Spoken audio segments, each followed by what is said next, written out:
श्रीगुरुभ्यो नमः। सदाशिवसमारम्भां शङ्कराचार्यमध्यमाम् अस्मदाचार्यपर्यन्तां वन्दे गुरुपरम्पराम्। श्रुतिस्मृतिपुराणानाम् आलयं करुणालयं नमामि भगवत्पादं शङ्करं लोकशङ्करम्। शङ्कारूपेण मच्चित्तं पङ्कीकृतमभूद्यया किङ्करीयस्य सामाया शङ्कराचार्यमाश्रये। प्रह्लादवरदो देवो योगसिंहः परो हरिः नृसिंहोपासकं नित्यं तं नृसिंहगुरुं भजे। श्री सच्चिदानन्द शिवाभिनव्य नृसिंहभारत्यविदान्यतीन्द्रान् विद्यानिधीन् मन्त्रनिधीन् सदात्मनिष्ठान् भजे मानव शम्भुरूपान्। सदात्मध्याननिरतं विषयेभ्यः पराङ्मुखम् नौमि शास्त्रेषु निष्णातं चन्द्रशेखर भारतीं विवेकिनं महाप्रज्ञं धैर्योदार्यक्षमानिधिं सदा अभिनवपूर्वं तं विद्यातीर्थगुरुं भजे। अज्ञानां जाह्नवीतीर्थं विद्यातीर्थं विवेकिनां सर्वेषां सुखदं तीर्थं भारतीतीर्थमाश्रये। विद्याविनयसम्पन्नं वीतरागं विवेकिनं वन्दे वेदान्ततत्त्वज्ञं विदुशेखर भारतीम्। नमः श्री शंकरानंद गुरुपादाम्बुजन्मने सविलास महाम्भग्राहग्रासैक कर्मणे तत्पादाम्बुरुहद्वन्द्व सेवा निर्मल चेतसां सुखबोधाय तत्त्वस्य विवेकोऽयं विधीयते। नमामि यामिनीनाथ लेखालंकृत कुन्तलां भवानीं भवसंताप निर्वापण सुधानदीं। ವಿದ್ಯಾರಣ್ಯರು ಮಾಡಿರುವ ಅನುಭೂತಿ ಪ್ರಕಾಶ ಎಂಬ ಗ್ರಂಥದಲ್ಲಿ ಮೈತ್ರಾಯಣಿ ಉಪನಿಷತ್ ಅಂತ ಒಂದು ಉಪನಿಷತ್ ಇದೆ. ಇದು ಯಜುರ್ವೇದಕ್ಕೆ ಸೇರಿರುವ ಉಪನಿಷತ್ ಇದು. ಅವರು ಸುಮಾರು ಎಲ್ಲಾ ಉಪನಿಷತ್ತುಗಳನ್ನು ಅಂದ್ರೆ ಒಂದು 20 ಉಪನಿಷತ್ತುಗಳು ಅಂತ ಹೇಳ್ಬೋದು ಅವರು ಸಂಗ್ರಹ ಮಾಡಿದ್ದಾರೆ ಈ ಗ್ರಂಥದಲ್ಲಿ. ಅದರಲ್ಲಿ 10 ಉಪನಿಷತ್ತುಗಳಿಗೇನೆ ಶಂಕರಾಚಾರ್ಯರ ಭಾಷ್ಯ ಬರೆದಿರೋದು. ಆದ್ರೆ ಇವರು ಆ ಕಾಲದಲ್ಲೇ ಕೂಡ ಕೆಲವೆಲ್ಲ ಪ್ರಸಿದ್ಧವಾಗಿತ್ತು. ಆಮೇಲೆ ಪ್ರಸಿದ್ಧವಾಗಿರೋ ಉಪನಿಷತ್ತುಗಳೆಲ್ಲವನ್ನು ಕೂಡ ಕೆಲವುದನ್ನ ಇವರು ಸಂಗ್ರಹ ಮಾಡಿದ್ದಾರೆ. ಅದರಲ್ಲಿ ಅಲ್ಲೂ ಕೂಡ ಇವ್ರು ಏನ್ ಮಾಡಿದ್ದಾರೆ, ಎಲ್ಲಾ ಉಪನಿಷತ್ತುಗಳಲ್ಲೂ ಕೂಡ ಮುಖ್ಯವಾಗಿ ಬ್ರಹ್ಮವಿದ್ಯೆ ಅಂತ ಯಾವುದಿದೆಯೋ ಉಪನಿಷತ್ ಬ್ರಹ್ಮವಿದ್ಯೆ ಆತ್ಮವಿದ್ಯೆ ಅಂತ ಆ ಸಂಬಂಧವಾದ ಭಾಗವನ್ನು ಮಾತ್ರ ಇವರು ತಗೊಂಡಿದ್ದಾರೆ. ಯಾಕೆಂದ್ರೆ ಈ ಬೃಹದಾರಣ್ಯಕ ಚಾಂದೋಗ್ಯ ಅಂತ ಉಪನಿಷತ್ತುಗಳಲ್ಲಿ ಕೆಲವು ಉಪಾಸನಾ ಭಾಗ ಅಂತ ಒಂದಿದೆ. ಆ ಭಾಗ ಸ್ವಲ್ಪ ಕಾಂಪ್ಲಿಕೇಟೆಡ್ ಆಗಿರುತ್ತೆ ಅದು. ಹಾಗಾಗಿ ಇವರು ಏನ್ ಮಾಡಿದ್ದಾರೆ, ಅದನ್ನ ಬಿಟ್ಟು ಬರೀ ಬ್ರಹ್ಮವಿದ್ಯೆಗೆ ಮಾತ್ರ ಬೇಕಾಗಿರೋ ವಿಷಯಗಳನ್ನ ಮಾತ್ರ ತಗೊಂಡಿದ್ದಾರೆ. ಹಾಗಾಗಿ ಇಲ್ಲಿ ಮೈತ್ರಾಯಣಿ ಶಾಖಾ ಉಪನಿಷತ್ ಅಂತ ಒಂದಿದೆ, ಅದರಿಂದ ಕೆಲವು ಭಾಗಗಳನ್ನ ಇವರು ತಗೊಂಡು ಹೇಳ್ತಾ ಇದ್ದಾರೆ. ಇಲ್ಲಿ ಪ್ರಾರಂಭದಲ್ಲೇನೆ ಏನಾಗ್ತಾ ಇದೆ ಅಂದ್ರೆ, ಒಬ್ಬ ರಾಜ ಅವನು ತನ್ನ ಮಗನಿಗೆ ಪಟ್ಟ ಕಟ್ಟಿಬಿಟ್ಟು ಅವನು ರಾಜಭಾರದಿಂದ ಆಚೆ ಬಂದ್ಬಿಡ್ತಾನೆ. ಬಂದು ಅವನಿಗೆ ಹಿಂದಿನ ಸಂಸ್ಕಾರದಿಂದ ಅವನಿಗೆ ಈ ಆತ್ಮವಿದ್ಯೆಯನ್ನು ಪಡ್ಕೋಬೇಕು ಅಂತ ಒಂದು ವಾಸನ ತುಂಬಾ ಜೋರಾಗಿದೆ ಅವನಿಗೆ. ಅವನು ಒಂದು ಋಷಿಗಳ ಹತ್ರ ಹೋಗ್ಬಿಟ್ಟು ಅವನು ಅದಕ್ಕೆ ಪ್ರಾರ್ಥನೆ ಮಾಡ್ಕೊಳ್ತಾನೆ. ಆ ತರ ಬ್ಯಾಕ್ ಗ್ರೌಂಡ್ ಸೆಟ್ಟಿಂಗ್ ಹತ್ರ ಇದೆ.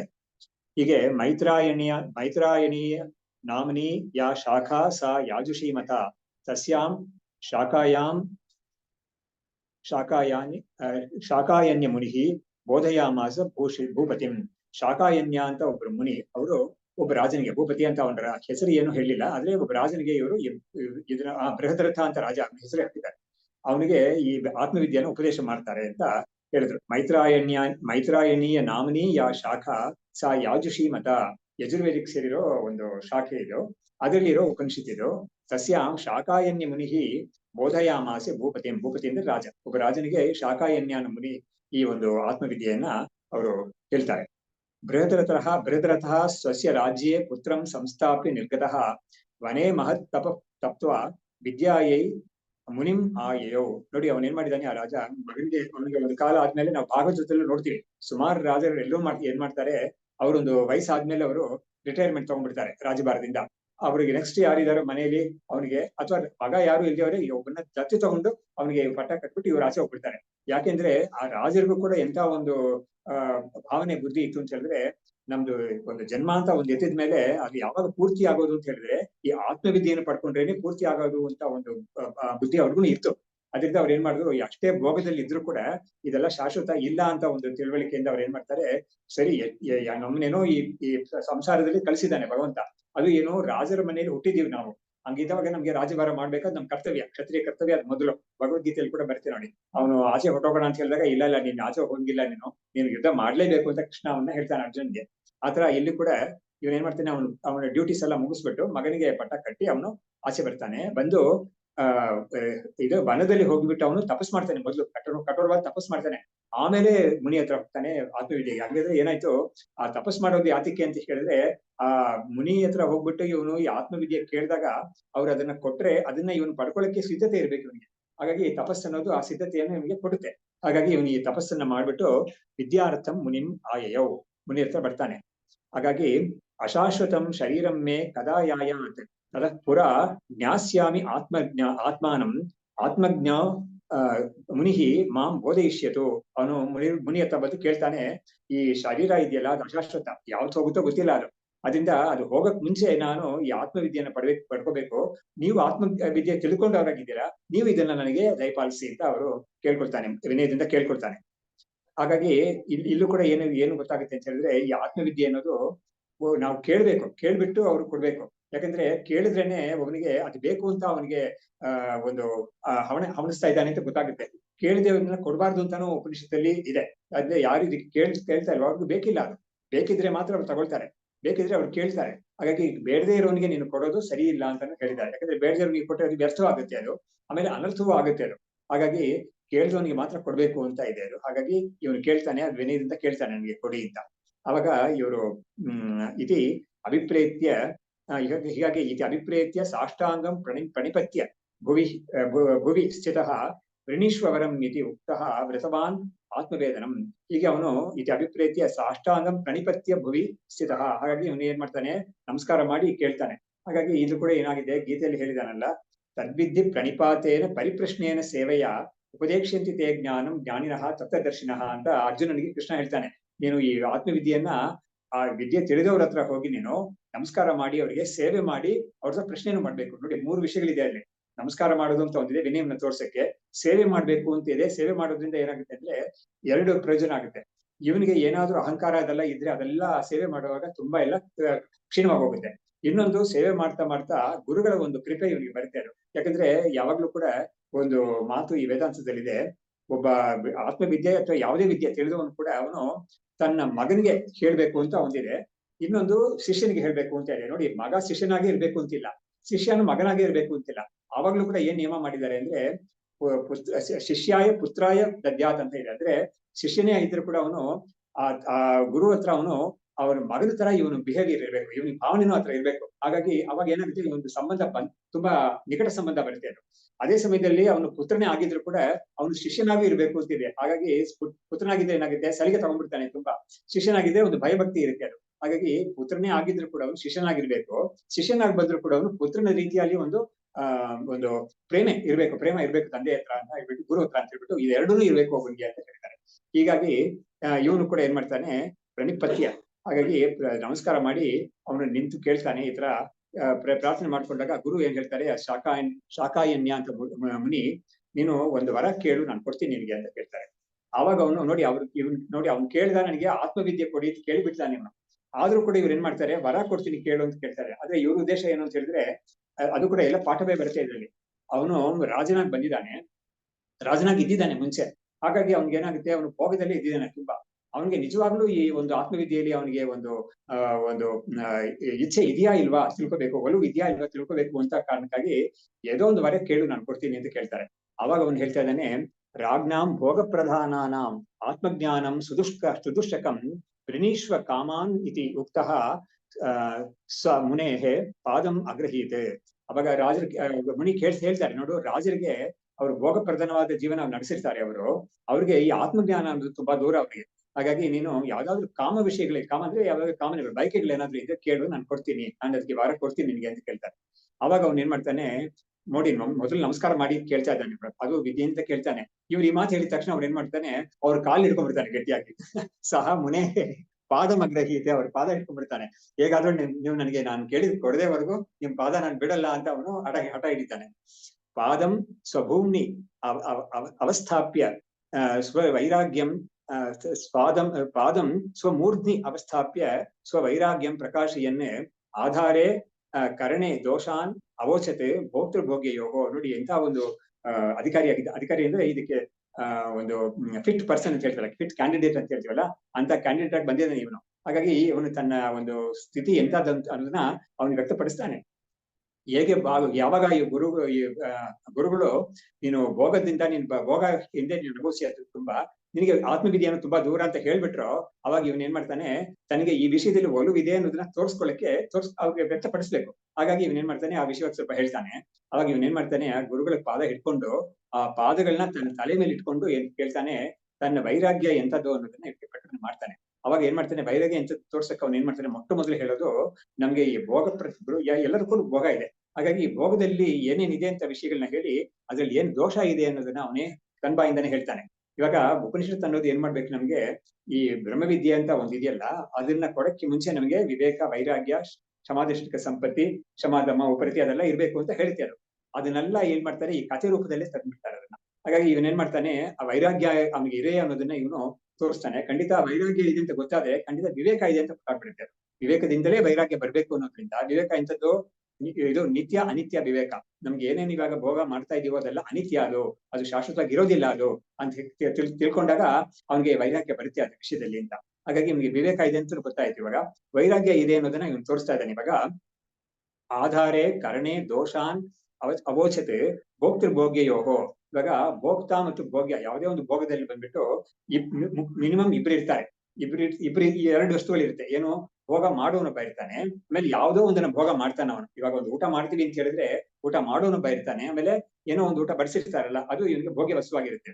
ಆಮೇಲೆ ಭೋಗ ಅಂತ ಒಂದು ವಿಷಯ ಇರುತ್ತೆ, ಅದು ಏನು ಕ್ರಿಯೆ, ಅದು ಭೋಗ ಮಾಡೋ ಕ್ರಿಯೆ ಅಂತ. ಈ ಮೂರು ಇರುತ್ತೆ, ತ್ರಿಪುಟಿ ಅಂತ ಹೇಳ್ತಾರೆ ಇದಕ್ಕೆ. ಅವಾಗ ಇವನ್ ಏನ್ ಮಾಡ್ತಾನೆ, ಭೋಕ್ತೃಭೋಗ್ಯಯೋಹೋ ದೋಷಾನ್ ಅವೋಚತೆ. ಭೋಕ್ತಾ ವಿಷಯದಲ್ಲಿ ಏನೇನು ದೋಷ ಇರುತ್ತೆ, ಆಮೇಲೆ ಭೋಗ್ಯ ವಿಷಯದಲ್ಲಿ ಏನೇನು ದೋಷ ಇರುತ್ತೆ, ಅದೆರಡನ್ನು ಕೂಡ ಅವನು ಒಂದೊಂದಾಗಿ ಪಟ್ಟಿ ಮಾಡಿ ಹೇಳ್ತಾನೆ. ಮೊದಲು ಭೋಗಾಧಿಕರಣಂ ದೇಹ ತಸ್ಯ ದೋಷ ಇಮೇ ಸ್ಫುಟಾಹ ಅಸ್ಥಿ ಚರ್ಮ ಸ್ನಾಯು ಮಜ್ಜ ಮಾಂಸ ಶುಕ್ರಾದಯೋ ಅಖಿಲಾಹ ಬೀಭತ್ಸಾಹ ಕರ್ಣೇಶು ಯೇಷು ಮಜ್ಜತ ಭುಜ್ಯತೆ ಕಥಂ ಅಂತ ಹೇಳ್ಬಿಟ್ಟು ಮೊದಲು ಏನ್ ಮಾಡ್ತಾನೆ, ಭೋಗ್ಯ ಭೋಕ್ತಾ ಅಂತ ಹೇಳಿದಾರಲ್ಲ, ಭೋಕ್ತಾ ಅನ್ನೋವನ್ನ ಮೊದಲು ತಗೊಂಡು ಹೇಳ್ತಾನೆ. ಭೋಕ್ತಾ ಅಂದಿದ ತಕ್ಷಣ ಅವನಿಗೆ ಶರೀರ ಇರ್ಬೇಕು, ಖಂಡಿತ ಈ ಸ್ಥೂಲ ಶರೀರ ಇರ್ಬೇಕು. ಈ ಭೋಕ್ತಾ ಅಂದ್ರೆ ಯಾರು ಅಂತ ಹೇಳಿದ್ರೆ, ನಮ್ಮ ಕಠೋಪನಿಷತ್ತಲ್ಲಿ ಯಮ ಒಂದು ಡೆಫಿನೇಷನ್ ಕೊಟ್ಟಿದ್ದಾನೆ. ಆತ್ಮೇಂದ್ರಿಯ ಮನೋಯುಕ್ತಂ ಭೋಕ್ತೇತ್ಯಾಹುರ್ ಆಹುರ್ ಮನೀಷಿಣಃ ಅಂತ ಹೇಳ್ತಾರೆ. ಅಂದ್ರೆ ಏನಾಯ್ತು ಅಂದ್ರೆ, ಆತ್ಮ ಅಂದ್ರೆ ನಮ್ಮ ಪರಮಾತ್ಮ ಅಂತ ಒಂದಿದೆಯಲ್ಲ ಚೈತನ್ಯ, ಅದೆಲ್ಲ ಇಲ್ಲಿ ಹೇಳ್ತಾ ಇರೋದು. ಆತ್ಮ ಅನ್ನೋ ಶಬ್ದಕ್ಕೆ ಆ ಕಾಂಟೆಕ್ಸ್ಟ್ ಅಲ್ಲಿ ಸ್ಥೂಲ ಶರೀರ ಅಂತ ಅರ್ಥ. ಯಾಕಂದ್ರೆ ಈ ಆತ್ಮ ಅನ್ನೋ ಶಬ್ದ ಬೇರೆ ಬೇರೆ ಅರ್ಥಗಳಲ್ಲಿ ಬಳಕೆ ಆಗಿದೆ, ಪರಿಸ್ಥಿತಿಗಳಲ್ಲಿ ಬಳಕೆ ಆಗಿದೆ, ಬೇರೆ ಕಡೆನೂ ಬಳಕೆ ಆಗಿದೆ. ಒಂದು ಅರ್ಥ ಏನು ಅಂತ ಹೇಳಿದ್ರೆ, ಶುದ್ಧ ಆತ್ಮ ನಮ್ಮ ಪಂಚಕೋಶಗಳಿಂದ ಬೇರೆಯಾಗಿರೋ ಆತ್ಮ ಸ್ವರೂಪ, ಚೈತನ್ಯ ಸ್ವರೂಪ, ಅದು ಮುಖ್ಯವಾದ ಅರ್ಥ ಅದಕ್ಕೆ. ಆದ್ರೆ ಬೇರೆ ಅರ್ಥಗಳಲ್ಲಿ ಎಲ್ಲೇನಾಗಿದೆ ಅಂತ ಹೇಳಿದ್ರೆ, ಸ್ಥೂಲ ಶರೀರವನ್ನು ಆತ್ಮ ಅಂತ ಹೇಳೋದಕ್ಕೆ ಒಂದು ಇನ್ಸ್ಟೆನ್ಸ್ ನಮ್ಗೆ ಅಲ್ಲಿ ಸಿಕ್ಕಿದೆ ಕಠೋಪನಿಷತ್ತಲ್ಲಿ. ಆತ್ಮೇಂದ್ರಿಯ ಮನೋಯುಕ್ತಂ ಭೋಕ್ತೇತ್ಯಾಹುರ್ ಮನೀಷಿನಃ ಅನ್ನುವಾಗ ಆ ಆತ್ಮ ಅನ್ನೋ ಶಬ್ದ ಅಲ್ಲಿ ಸ್ಥೂಲ ಶರೀರ. ಆಮೇಲೆ ಈ ಬೇರೆ ಕಡೆ ಮನಸ್ಸು ಅನ್ನೋದಕ್ಕೆ ಕೂಡ ಆತ್ಮ ಅಂತ ಹೇಳೋ ಇದು ವಾಡಿಕೆ ಇದೆ ಕೆಲವು ಕಡೆ. ಹಾಗಾಗಿ ಸ್ಥೂಲ ಶರೀರ, ಮನಸ್ಸು, ಆಮೇಲೆ ಈ ಒಂದು ಪರ್ಸನ್ ಅಂತ ಹೇಳುವಾಗ ಆ ಪರ್ಸನ್ ಅನ್ನೋದಕ್ಕೂ ಆತ್ಮ ಅಂತ ಹೇಳೋ ಇದಿದೆ. ನೀನು ಆತ್ಮಶೋಧನೆ ಮಾಡ್ಕೊ ನೀನು ಅಂತ ಹೇಳಿದಾಗ, ಇವನು ನಾನು ಎಂತ ಒಂದು ವ್ಯಕ್ತಿಯಾಗಿದ್ದೀನಿ ಅದನ್ನ ಇವನು ಶೋಧನೆ ಮಾಡ್ಕೋಬೇಕಾಗುತ್ತೆ. ಸೊ ಹೀಗಾಗಿ ಆತ್ಮನಕ್ಕೆ ಬೇರೆ ಬೇರೆ ಅರ್ಥ ಇದೆ. ಇದು ಅಲ್ಲಿ ಕಠೋಪನಿಷತ್ತಲ್ಲಿ ಆತ್ಮ, ಇಂದ್ರಿಯ, ಮನಸ್ಸು ಅಂದ್ರೆ ಸ್ಥೂಲ ಶರೀರ ಇರ್ಬೇಕು, ಆಮೇಲೆ ಇಂದ್ರಿಯಗಳಿರ್ಬೇಕು. ಯಾವುದು, ಕರ್ಮೇಂದ್ರಿಯಗಳು, ಜ್ಞಾನೇಂದ್ರಿಯಗಳಿರ್ಬೇಕು. ಇಂದ್ರಿಯಗಳಿದ್ರೇನೆ ಭೋಗ ಮಾಡಕ್ಕಾಗೋದು. ಆಮೇಲೆ ಮನಸ್ಸು ಅಂತಾನು ಒಂದು ಇರ್ಬೇಕು ಖಂಡಿತ, ಯಾಕಂದ್ರೆ ಮನಸ್ಸಿದ್ರೇನೆ ಇಂದ್ರಿಯಗಳೆಲ್ಲ ಕೆಲಸ ಮಾಡೋದು. ಹಾಗಾಗಿ ಇವು ಮೂರು ಇರೋದನ್ನ ಯಾರಿಗಿದೆಯೋ ಅದು ಅವನನ್ನ ಭೋಕ್ತ ಅಂತ ಹೇಳ್ತೀವಿ ಅಂತ ಅಲ್ಲಿ ಕೊಟ್ಟಿದ್ದಾನೆ.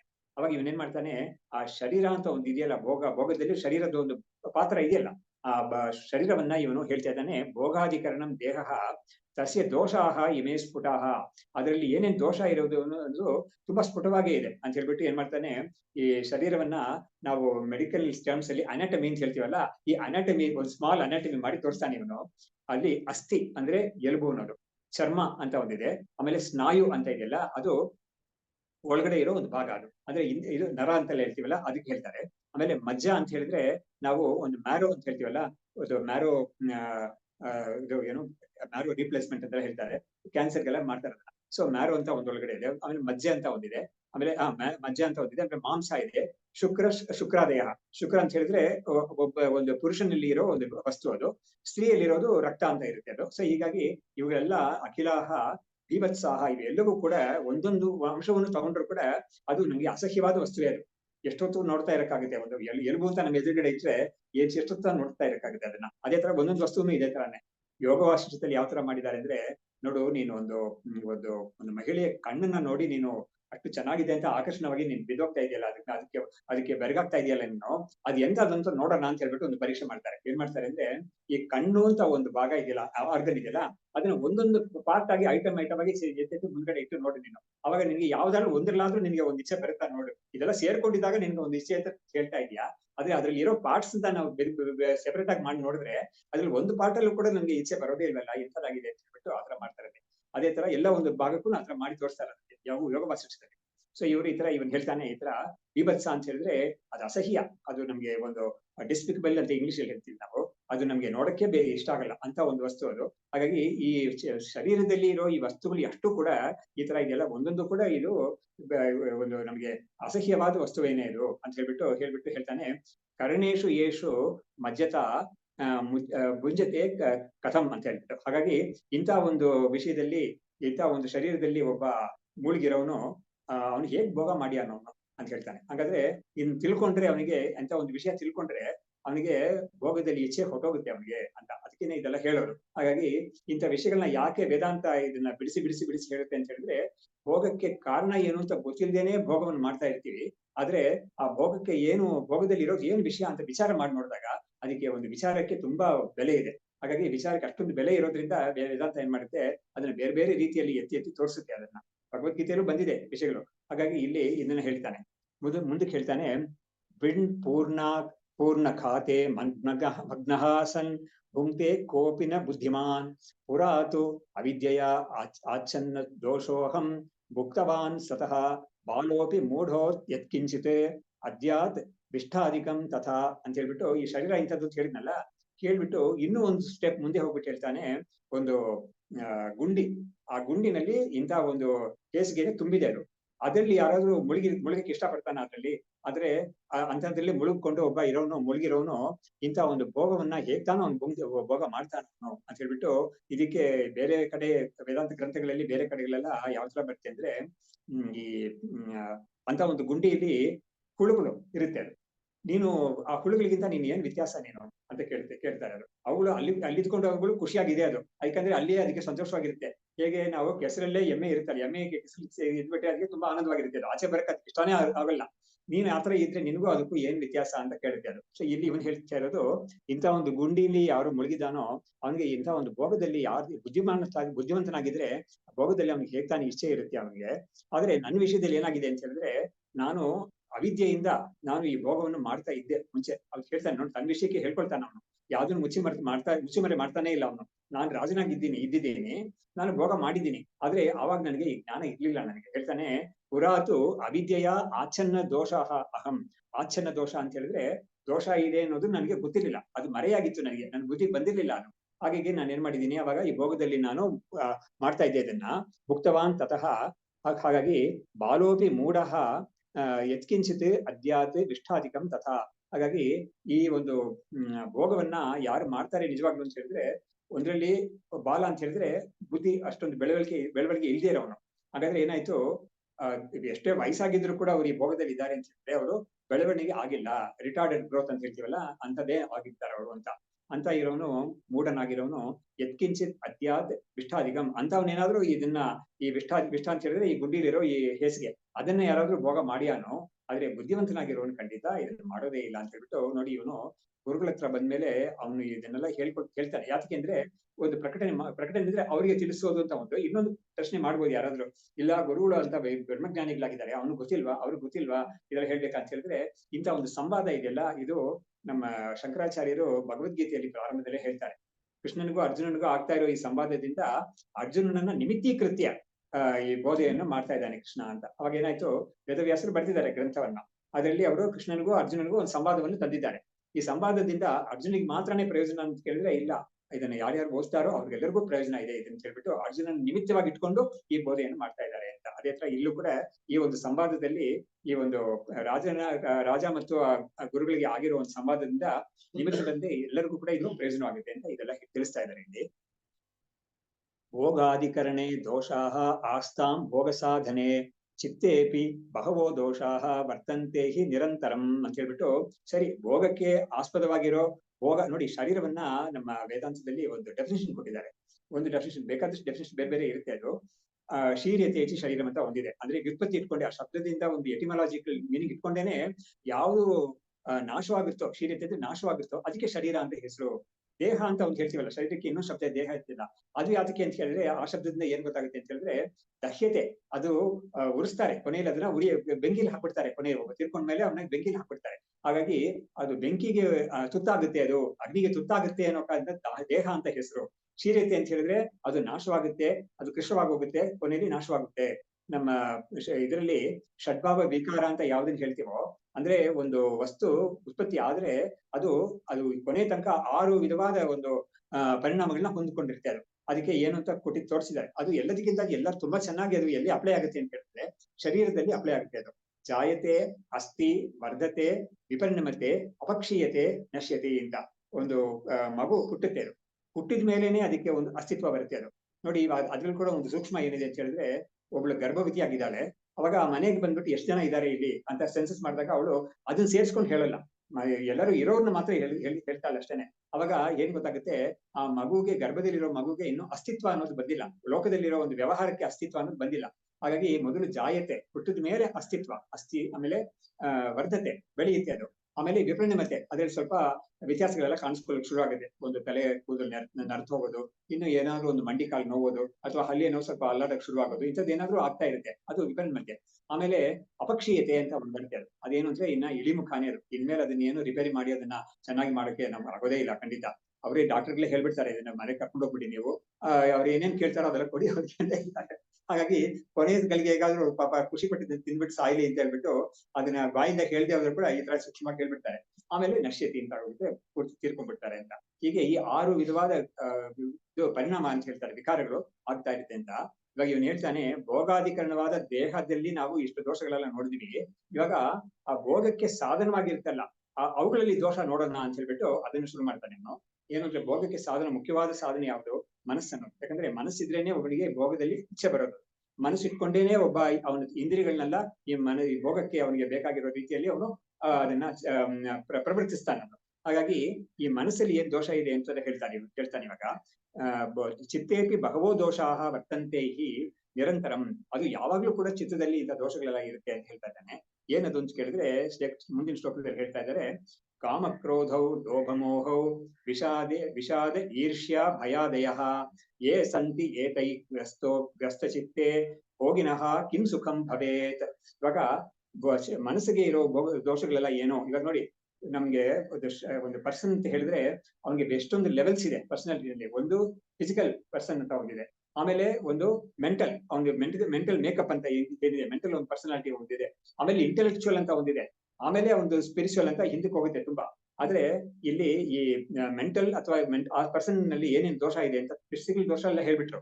ಮೆಂಟಲ್ ಅನ್ನೋ ದೋಷದಲ್ಲಿ ಹೇಳ್ತಾ ಇದ್ದಾರೆ, ಕಾಮಕ್ರೋಧ, ಕಾಮ ಅನ್ನೋದು ಏನಿದೆ ಬಯಕೆ ಅಂತ ಇರೋದು, ಕ್ರೋಧ ಅನ್ನೋದು ಆ ಬಯಕೆ ಅನ್ನೋದನ್ನ ನೋಡಿ. ಅಲ್ಲಿ ಕೂಡ ಈ ಕಾಮಕ್ರೋಧ ಅಂತ ಹೇಳುವಾಗ ಈ ಕ್ರೋಧ ಅನ್ನೋದು ಯಾವಾಗ ಬರುತ್ತೆ ಅಂತ ಕೂಡ ವೇದಾಂತದಲ್ಲಿ ಹೇಳಿದ್ದಾರೆ. ಅದು ಭಗವದ್ಗೀತೆಯಲ್ಲಿ ಬರ್ತಲ್ಲ, ಅದು ಧ್ಯಾಯತೋ ವಿಷಯಾನ್ ಪುಂಸಃ ಸಂಗಃ ತೇಷು ಉಪಜಾಯತೆ ಸಂಗಾತ್ ಸಂಜಾಯತೆ ಕಾಮಃ ಕಾಮಾತ್ ಕ್ರೋಧೋ ಬಿಜಾಯತೆ ಅಂತ. ಇವಾಗ ಒಂದು ವಿಷಯವನ್ನ ತುಂಬಾ ಅವನು ಯೋಚನೆ ಮಾಡ್ತಾನೆ ಇದ್ರೆ ಏನಾಗುತ್ತೆ, ಅದ್ರ ವಿಷಯದಲ್ಲಿ ಒಂದು ಒಲವು ಬಂದ್ಬಿಡ್ತೆ ಅವನಿಗೆ, ಇದು ಬೇಕು ಅಂತ ಒಂದು ಆಸೆ ಬಂದ್ಬಿಡ್ತೆ ಅವನಿಗೆ. ಸರಿ, ಅದನ್ನ ಬೇಕು ಅಂತ ಆಸೆ ಬಂದ್ಮೇಲೆ ಅವನು ತನ್ನನ್ನೇ ಪರೀಕ್ಷೆ ಮಾಡಿ ನೋಡ್ಕೊಳ್ತಾನೆ, ಈ ವಸ್ತುವನ್ನ ಪಡ್ಕೊಳ್ಳಕ್ಕೆ ನನ್ಗೆ ಆಗುತ್ತಾ ಇಲ್ವಾ ಅಂತ ನೋಡ್ತಾನ. ಅವನು ಆಗದೆ ಹೋದ್ರೆ, ಒಂದು ವೇಳೆ ಆ ಬಯಕೆ ತುಂಬಾ ಅವನಿಗೆ ಹೆಚ್ಚಾಗಿದ್ರು ಕೂಡ ಆ ವಸ್ತುವನ್ನು ಪಡ್ಕೊಳ್ಳಕ್ಕೆ ಅವನಿಗೆ ಒಂದು ವೇಳೆ ಶಕ್ತಿ ಇಲ್ಲದೆ ಹೋದ್ರು ಕೂಡ ಆ ಶಕ್ತಿಯನ್ನ ಹೇಗಾದ್ರೂ ಸಂಪಾದಿಸೋಕೆ ಅವನು ಪ್ರಯತ್ನ ಮಾಡ್ತಾನೆ. ಯಾಕಂದ್ರೆ ಆ ವಸ್ತುವನ್ನು ಬೆಳಕ್ ಅವ್ನಿಗೆ ಇಷ್ಟ ಇಲ್ಲ, ಹೇಗಾದ್ರೂ ಮಾಡಿ ನನಗೆ ಆ ಶಕ್ತಿಯನ್ನು ಸಂಪಾದನೆ ಮಾಡ್ಕೋಬೇಕು ಅಂತ ಟ್ರೈ ಮಾಡ್ತಾನೆ ಅವನು.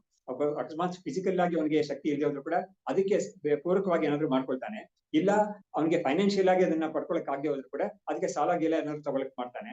ಕೆಲವ್ರು ಏನ್ ಮಾಡ್ಬಿಡ್ತಾರೆ, ಸಾಲ ಎಲ್ಲ ತಗೊಂಡ್ರೆ ಯಾರು ಕಟ್ಟೋದು, ಕಳ್ತನ ಮಾಡ್ಕೊಂಡ್ ಬಂದ್ಬಿಡೋಣ ಅಂತ ಹೇಳ್ಬಿಟ್ಟು ಅದಕ್ಕೆ ಹೋಗಿ ಮುಂದಾಗ್ತಾರೆ. ಅವರು ದರೋಡೆ ಮಾಡಕ್ಕೆ ಮುಂದಾಗ್ತಾರೆ. ಸೊ ಹೀಗೆ ಇದು ಯಾವುದೇ ಇದ್ರೂ ಕೂಡ ನಾವು ಪಡ್ಕೊಳ್ಳೇಬೇಕು ಅಂತ ಅವನಿಗೆ ತೀವ್ರವಾಗಿ ಒಂದು ಇಚ್ಛೆ ಇದ್ದು ಅವ್ನು ಪಡ್ಕೊಳ್ಳಕ್ಕೆ ಮುಂದೆ ಆಗೋವಾಗ ಅವನಿಗೆ ಏನಾದ್ರು ತಡೆ ಬಂತು ಕೊಟ್ರೆ ಅವಾಗ ಏನಾಗುತ್ತೆ, ಕೋಪ ಬರುತ್ತೆ. ತಡೆ ಮಾಡಿದ ಮೇಲೆ ಕೋಪ ಬರುತ್ತೆ, ತಡೆ ಮಾಡಿದವ್ರ ಮೇಲೆ ಕೋಪ ಬರುತ್ತೆ.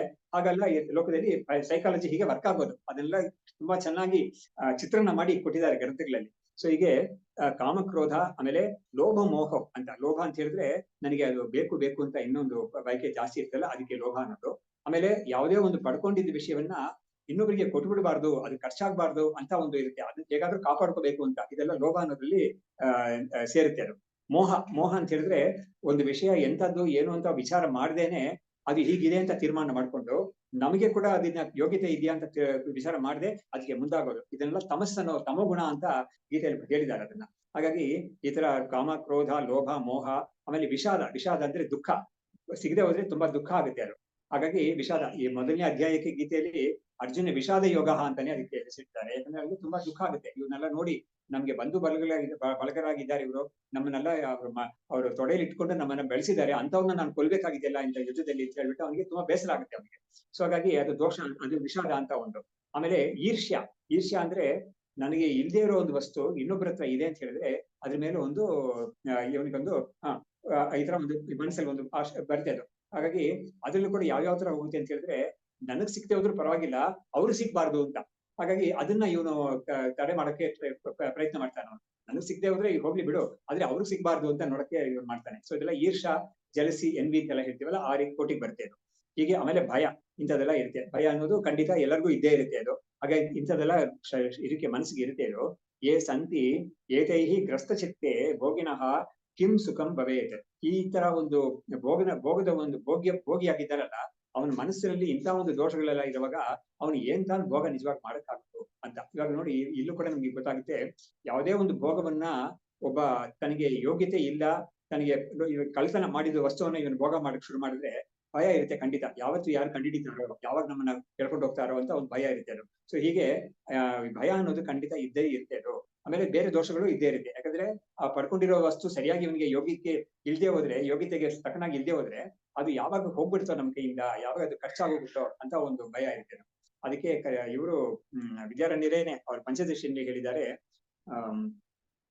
ಅರ್ಥಾನಾಂ ಆರ್ಜನೆ ಕ್ಲೇಶಃ ತಥೈವ ಪರಿಪಾಲನೆ ನಾಶೇ ದುಃಖಂ ವ್ಯಯೇ ದುಃಖಂ ದಿಗಸ್ತ ಕ್ಲೇಶಕಾರಿಣಿ ಅಂತ ಏನ್ ಹೇಳ್ತಾರೆ ಅಂದ್ರೆ, ಅರ್ಥ ಅಂತ ಹೇಳಿದ್ರೆ ಒಂದು ಭೋಗ್ಯ ವಸ್ತು, ಅದು ಧನವಾಗೇ ಇರ್ಬೇಕು, ಹಣವಾಗೇ ಇರ್ಬೇಕು ಅಂತ ಅರ್ಥ ಇಲ್ಲ. ಅರ್ಥ ಅಂದ್ರೆ ನೇರಾದ ಅರ್ಥ ಅದಕ್ಕೆ ಹಣ ಅಂತ. ಆದ್ರೆ ಅರ್ಥ ಅಂದ್ರೆ ಭೋಗ್ಯ ವಸ್ತು ಕೂಡ ಅರ್ಥ ಅಂತ ಇದೆ. ಹಾಗಾಗಿ ಈ ವಿಷಯಗಳಲ್ಲಿ ಎಲ್ಲಾ ಕಡೆನೂ ಅದಕ್ಕೆ ಕಷ್ಟ ಅಂತ ಹೇಳ್ತಾರೆ. ಅದನ್ನ ಸಂಪಾದಿಸೋ ಸಮಯದಲ್ಲಿ ಕಷ್ಟ ತುಂಬಾ ಇದೆ. ಯಾಕಂದ್ರೆ ತುಂಬಾ ಪೈಪೋಟಿ ಎಲ್ಲ ಇರುತ್ತೆ ಅದರಲ್ಲಿ, ನಮ್ಗೆ ಸಿಗುತ್ತೋ ಇಲ್ವೋ ಅಂತ ಒಂದು ಇರುತ್ತೆ. ಅದು ತುಂಬಾ ಕಷ್ಟಪಟ್ಟು ಅದನ್ನ ಪಡ್ಕೋಬೇಕಾಗುತ್ತೆ. ಸರಿ, ಪಡ್ಕೊಂಡ್ಮೇಲೆ ಅದನ್ನ ಭೋಗ ಮಾಡುವಾಗ್ಲೂ ಕೂಡ ಅರ್ಥಾನಾಂ ಆರ್ಜನೆ ಕ್ಲೇಶ, ಅದನ್ನ ಸಂಪಾದಿಸೋ ಸಮಯದಲ್ಲಿ ಕಷ್ಟ ದುಃಖ ಇರುತ್ತೆ. ಆಮೇಲೆ ತಥೈವ ಪರಿಪಾಲನೆ, ಅದನ್ನ ಸಂರಕ್ಷಣೆ ಮಾಡೋದು, ಅದನ್ನ ಕಾಪಾಡೋದು ಅಂತ ಇದೆಯಲ್ಲ, ಅದಕ್ಕೂ ತುಂಬಾ ಕಷ್ಟ ಇದೆ. ಯಾಕಂದ್ರೆ ಅದು ಹಾಳಾಗ್ಬಾರ್ದು, ಅದನ್ನೇ ಏನಾದ್ರು ನ್ಯಾಚುರಲ್ ಫೋರ್ಸಸ್ ಇಂದ ಅದು ಆಗ್ಬಾರ್ದು ಅಂತ ಇನ್ಶೂರೆನ್ಸ್ ಎಲ್ಲ ಬೇಕಾದಷ್ಟಿದೆ. ಬೇಕಾದ ನಾನಾ ತರವಾದ ಇನ್ಶೂರೆನ್ಸ್ ಇದೆ. ಎಷ್ಟೋ ಟೈಪ್ಸ್ ಆಫ್ ಇನ್ಶೂರೆನ್ಸ್ ಎಲ್ಲ ಹೊಸದಾಗಿ ಬರ್ತಾ ಇದೆ ಇನ್ಶೂರೆನ್ಸ್ ಅಂತ. ಇನ್ಶೂರೆನ್ಸ್ ಎಲ್ಲ ತಗೋಬೇಕಾಗುತ್ತೆ ಅದನ್ನ ಕಾಪಾಡಕ್ಕಾಗಿ. ಸರಿ, ಅದನ್ನ ನಾಶ ಆಯ್ತು ಅಂತ ಹೇಳಿದ್ರೆ ಅವಾಗ್ಲೂ ದುಃಖ ಬರುತ್ತೆ. ಆಮೇಲೆ ಅದು ಒಂದ್ಸಲ ಖರ್ಚಾಯ್ತು ಅಂತ ಹೇಳಿದ್ರೆ ಅವಾಗ್ಲೂ ದುಃಖ ಬರುತ್ತೆ. ಹಾಗಾಗಿ ಒಂದು ಹೇಳ್ತಾರಲ್ಲ, ಒಂದು ಏನೋ ಅಕ್ಕಿ ಮೇಲೆ ಪ್ರೀತಿ, ನೆಂಟರ ಮೇಲೆ ಏನೋ ಹೇಳ್ತಾರಲ್ಲ ಒಂದು ಗಾದೆ. ಹಾಗಾಗಿ ಅವನಿಗೆ ನೆಂಟರು ಬರ್ಬೇಕು ಅಂತಾನು ಇದೆ, ಅದೇ ಸಮಯದಲ್ಲಿ ಮನೆಗೆ ಸಾಮಾನು ಖರ್ಚಾಗಬಾರ್ದು ಅಂತಾನು ಇದೆ. ಹೀಗಾಗಿ ಇಂಥ ಒಂದು ಸಿಚುವೇಶನ್ ನಮ್ಗೆ ಎಲ್ಲಾ ಕಡೆನೂ ತೋರಿಸ್ಕೊಟ್ಟಿದ್ದಾರೆ ಅದನ್ನ. ಸೊ ಹೀಗೆ ಈ ತರ ಒಂದು ಮನಸ್ಸಲ್ಲಿ ಈ ತರ ಒಂದು ಕಷ್ಟಗಳು ಇರೋ ಸಮಯದಲ್ಲಿ ಹೇಗೆ ಒಬ್ಬ ನಿಜವಾದ ಭೋಗದಲ್ಲಿ ಅವನು ತೊಡಗಕ್ಕಾಗುತ್ತೆ ಅವನಿಗೆ ಅಂತ ಹೇಳ್ಬಿಟ್ಟು, ಭೋಗದಲ್ಲಿ ಯಾರಾದ್ರೂ ಇದ್ರೂ ಕೂಡ ಅವ್ರು ಇದನ್ನ ಯೋಚನೆ ಮಾಡಿ ನೋಡ್ಬೇಕಾಗುತ್ತೆ ಅಂತ ಒಂದು ವಿಷಯವನ್ನು ಹೇಳ್ತಾ ಇದ್ದಾರೆ. ಹೌದು, ಪರೀಕ್ಷೆ ಮಾಡಿ ನೋಡ್ಕೋಬೇಕಾಗುತ್ತೆ. ಹೌದು, ನಿಜವಾಗ್ಲೂ ನಮ್ಗೆ ಇದಕ್ಕೆ ಯೋಗ್ಯತೆ ಇದೆ. ನೋಡಿ, ಶಂಕರಾಚಾರ್ಯರು ಎಷ್ಟು ಚೆನ್ನಾಗಿ ಆ ಭಜಗೋವಿಂದನಲ್ಲಿ ಹೇಳಿದ್ದಾರೆ. ಎಲ್ಲಬಸೆ ಇದು ವಿತ್ತಂ, ನಿನ್ನ ಒಂದು ಕರ್ಮಕ್ಕೆ ಅನುಗುಣವಾಗಿ ನೀನು ಯಾವ್ದನ್ನ ಪಡ್ಕೊಂಡಿದ್ಯೋ ಅದರಲ್ಲಿ ತೃಪ್ತನಾಗಿರು ನೀನು ಸಾಕು ಅಂತ ಹೇಳಿದ್ದಾರೆ ಅವರು. ಹಾಗಾಗಿ ಅದಕ್ಕೆ ಮೀರಿ ಹೋಯ್ತು ಅಂತ ಹೇಳಿದ್ರೆ ಅವಾಗ ತೊಂದರೆಗಳೆಲ್ಲ ಜಾಸ್ತಿ ಬರ್ತಾ ಇರುತ್ತೆ ಅಂತ. ಹಾಗಾಗಿ ಮುಂದೆ ಕೇಳ್ತಾ ಇದ್ದಾನೆ, ಶ್ರೂಯತಾಂ ಭೋಕ್ತೃ ದೋಷಾಃ ಚ ಭೋಕ್ತಾರೋ ಬಹವೋ ಮತಾಃ ದೇಹಾಭಿಮಾನಿನೋ ಜೀವಾಃ ಉತ್ತಮಾಃ ಮಧ್ಯಮ ಅಧಮಾಃ ಅಂತ ಹೇಳ್ಬಿಟ್ಟು, ಶ್ರೂಯತಾಂ ಭೋಕ್ತೃ ದೋಷಾಃ ಚ ಭೋಕ್ತಾರೋ ಬಹವೋ ಮತಾಃ. ಈ ಭೋಕ್ತಾ ಅಂತ ಒಬ್ಬ ಏನಲ್ಲ, ಅವನ ವಿಷಯದಲ್ಲಿ ಇರೋ ದೋಷಗಳೆಲ್ಲ ನೋಡಿ ನೀನು. ಅವನು ಭೋಕ್ತಾ ಅನ್ನೋ ಒಂದು ವಿಷಯದಲ್ಲಿ 3 ಟೈಪ್ಸ್ ಇದೆ ಅಂತ ಒಂದು ವಿಂಗಡಣೆ ಮಾಡಿ ತೋರಿಸ್ತಾ ಇದ್ದಾರೆ. ಉತ್ತಮ, ಮಧ್ಯಮ ಮತ್ತು ಅಧಮ ಅಂತ. ಭೋಕ್ತರಲ್ಲಿ ಈ ತರ 3 ಇದೆ. ಆ ಮೂರಿಗೂ ಕೂಡ ದೇಹಾಭಿಮಾನಿನಃ ಜೀವಾಹ, ಜೀವರೆಲ್ಲರೂ ಕೂಡ ಭೋಗ್ತಾರೆ. ಅವ್ರಿಗೆ ದೇಹಾಭಿಮಾನ ಇದೆ ಖಂಡಿತ, ಅದರಿಂದಲೇ ಭೋಗ ಮಾಡ್ಬೇಕು ಅಂತ ಅವ್ರಿಗೆ ಬರ್ತಾ ಇದೆ. ಆಮೇಲೆ ಅದರಲ್ಲಿ ಉತ್ತಮವಾದವರು, ಮಧ್ಯಮವಾದವರು, ಅಧಮರಾದವರು ಅಂತ 3 ವರ್ಗದಲ್ಲಿ ಕೇಳ್ತಾ ಇದ್ದಾರೆ. ಅವ್ರು ಯಾರ್ಯಾರು ಎಂಥದ್ದಾದಂತ ಒಂದು ಪಟ್ಟಿಯನ್ನು ಕೊಡ್ತಾರೆ ಅದರಲ್ಲಿ. ದರಿದ್ರಾಹ ಅಧಮಾಹ ಜ್ಞೇಯಾಹ ಮಧ್ಯಮಾಹ ಚಕ್ರವರ್ತಿನಃ ಗಂಧರ್ವಾದ್ಯಾಹ ಉತ್ತಮ ಸ್ಯುಃ ತೇ ಸರ್ವೇಪಿ ಕ್ಷಯಿಷ್ಣವಃ ಅಂತ ಹೇಳ್ಬಿಟ್ಟು ಅಧಮರು ಅಂತ ಯಾರಿದ್ದಾರೋ ಅವರು ದರಿದ್ರರು. ಅಂದ್ರೆ ಅವ್ರಿಗೆ ಅಷ್ಟೊಂದು ಮೀನ್ಸ್ ಇಲ್ಲ, ಆಸೆ ಮಾತ್ರ ಇದೆ ಬಾವ, ಅದನ್ನ ಅನುಭವಿಸ್ಬೇಕು ಇದನ್ನ ಅನುಭವಿಸ್ಬೇಕು ಅಂತ. ಆದ್ರೆ ಅವನಿಗೆ ಅದಕ್ಕೆ ಬೇಕಾಗಿರೋ ಧನ ಸಂಪತ್ತಿ ಇಲ್ಲ ಅವನಿಗೆ, ಅವನ್ನ ಅಧಮ ಅಂತ ಹೇಳಿದ್ರು. ಆಮೇಲೆ ಮಧ್ಯಮ ಯಾರು ಅಂತ ಹೇಳಿದ್ರೆ ಚಕ್ರವರ್ತಿನ, ಯಾರು ಚಕ್ರವರ್ತಿಗಳಿದ್ರು ಅವರು ಕೂಡ ಮಧ್ಯಮ ಬರ್ತಿದ್ರು ಅಂತ ಹೇಳ್ತಾ ಇದ್ದಾರೆ. ಆಮೇಲೆ ಗಂಧರ್ವಾದಿಗಳಿಲ್ಲ ದೇವಲೋಕದಲ್ಲಿ, ಅವ್ರ ಗಂಧರ್ವಾದಿಗಳು ಈ ಲೋಕದಲ್ಲಿ ಇರೋದಿಲ್ಲ, ಅವರು ಪರಲೋಕದಲ್ಲಿ ಇರ್ತಾರೆ ಅವರು. ಅಂತ ಅವರು ಉತ್ತಮರು ಅಂತ ಹೇಳ್ತಾರೆ. ಯಾಕಂದ್ರೆ ಅವರಿಗೆ ತುಂಬಾ ಉತ್ಕೃಷ್ಟವಾದ ಒಂದು ಭೋಗ ಎಲ್ಲ ಸಿಗ್ತಾ ಇರುತ್ತೆ. ಅವ್ರು ಅಲ್ಲಿ ಹೋಗಿರೋದೇ ಏನಕ್ಕೆ ಅಂತ ಹೇಳಿದ್ರೆ ಅವ್ರಿಗೆ ಆ ಭೋಗವನ್ನ ಪಡ್ಕೊಳ್ಳಕ್ಕೆ ಸಾಮರ್ಥ್ಯ ಇದೆ ಅವ್ರಿಗೆ. ಯಾಕಂದ್ರೆ ಅವರಿಗೆ ಅಂತ ಒಂದು ಪುಣ್ಯ ಮಾಡಿ ಅಲ್ಲಿ ಹೋಗಿರ್ತಾರೆ ಅವರು. ಹಾಗಾಗಿ ಅವರಿಗೆ ಅದ್ರ ಸಾಮರ್ಥ್ಯನೂ ಇದೆ ಅವರಿಗೆ. ಹಾಗಾಗಿ 3 ಟೈಪ್ಸ್ ಇದ್ದಾರೆ ಇದರಲ್ಲಿ ಅಂತ ಹೇಳ್ಬಿಟ್ಟು, ದರಿದ್ರರು ಅನ್ನೋರು ಅಧಮರು, ಆಮೇಲೆ ಮಧ್ಯಮ ಸ್ತರದಲ್ಲಿ ಇರೋರು ಚಕ್ರವರ್ತಿಗಳು, ಆಮೇಲೆ ಗಂಧರ್ವರು.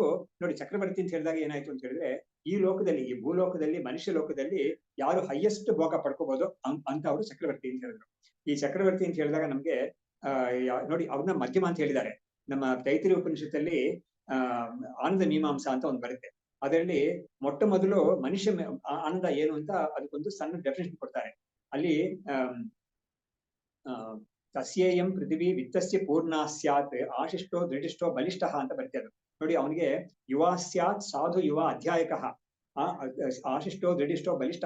ಅವನು ಯುವವಾಗಿರ್ಬೇಕು, ಅವನು ತುಂಬಾ ಮುದಿ ವಯಸ್ಸಿರಬಾರ್ದು, ಅವನಿಗೆ ಯುವಕನಾಗಿರ್ಬೇಕು. ಅವನು ಧರ್ಮಿಷ್ಠನಾಗಿರ್ಬೇಕು, ಅವನಿಗೆ ವಿಷಯ ಗೊತ್ತಿದೆ, ಅವನಿಗೆ ಧರ್ಮ ವಿಷಯವಾಗಿ ಏನೇನು ತಿಳ್ಕೊಬೇಕಾದೆಲ್ಲ ತಿಳ್ಕೊಂಡಿದ್ದಾನೆ. ಅಷ್ಟು ಮಾತ್ರ ಅಲ್ಲ, ಅವನು ದೃಢಗಾತ್ರನಾಗಿದ್ದಾನೆ ಅವನು. ಆಮೇಲೆ ಒಳ್ಳೆ ಒಂದು ಶಿಕ್ಷಣ ಪಡ್ಕೊಂಡಿದ್ದಾನೆ ಅವನು. ಅಷ್ಟು ಮಾತ್ರ ಅಲ್ಲ, ಅವನಿಗೆ ಏನೇನು ಭೋಗ ಪಡ್ಕೊಳ್ಳಕ್ಕೆ ಸಾಧ್ಯವಾಗುತ್ತೋ ಅಷ್ಟು ಕೂಡ ಅವನ ಕೈಯಲ್ಲಿ ಇರ್ಬೇಕು. ಅವನು ಚಕ್ರವರ್ತಿ ಆಗಿರ್ಬೇಕು. ಅವನು ಅದೇ ಚಕ್ರವರ್ತಿ, ಅದಕ್ಕಾಗಿ ನನ್ಗೆ ಅದು ನೆನಪಾಯ್ತು. ಅವನಿಗೆ ತಸ್ಯೇಯಂ ಪೃಥಿವಿ ಸರ್ವ ವಿತ್ತಸ್ಯ ಪೂರ್ಣ ಸ್ಯಾತ್ ಅಂತ, ಅವನಿಗೆ ಇಡೀ ಪ್ರಪಂಚವೂ ಕೂಡ ಅವನ ಕೈಯಲ್ಲಿದೆ. ಅವನು ಅದೇ ಚಕ್ರವರ್ತಿ ಅಂತ ಆಯ್ತು. ಅವ್ನು ಯಾವ ಭೋಗವನ್ನು ಬಯಸಿದ್ರು ಕೂಡ ಅವನಿಗೆ ಸಿಗುತ್ತೆ ಅದು, ಅಂತ ಒಂದು ಇರ್ಬೇಕು. ಅಂತ ಒಂದು ವ್ಯಕ್ತಿಗೆ ಯಾವ ಒಂದು ಆನಂದ ಸಿಗುತ್ತೋ ಅದು ಮನುಷ್ಯರ ಆನಂದದಲ್ಲಿ ಒಂದು ಯೂನಿಟ್ ಅದು ಅಂತ ಹೇಳ್ತಾರೆ. ಮನುಷ್ಯರಲ್ಲಿ ಪಡ್ಕೋಬಹುದಾದ ಆನಂದ ಅದು. ಎಲ್ಲರಿಗೂ ಸಿಗೋದಿಲ್ಲ ಖಂಡಿತ, ಯಾಕಂದ್ರೆ ಒಬ್ಬನೇ ಚಕ್ರವರ್ತಿ ಇರೋದು ಸಾಧ್ಯ, ಅವ್ನಿಗೆ ಮಾತ್ರನೇ ಸಿಗುತ್ತೆ ಅದು.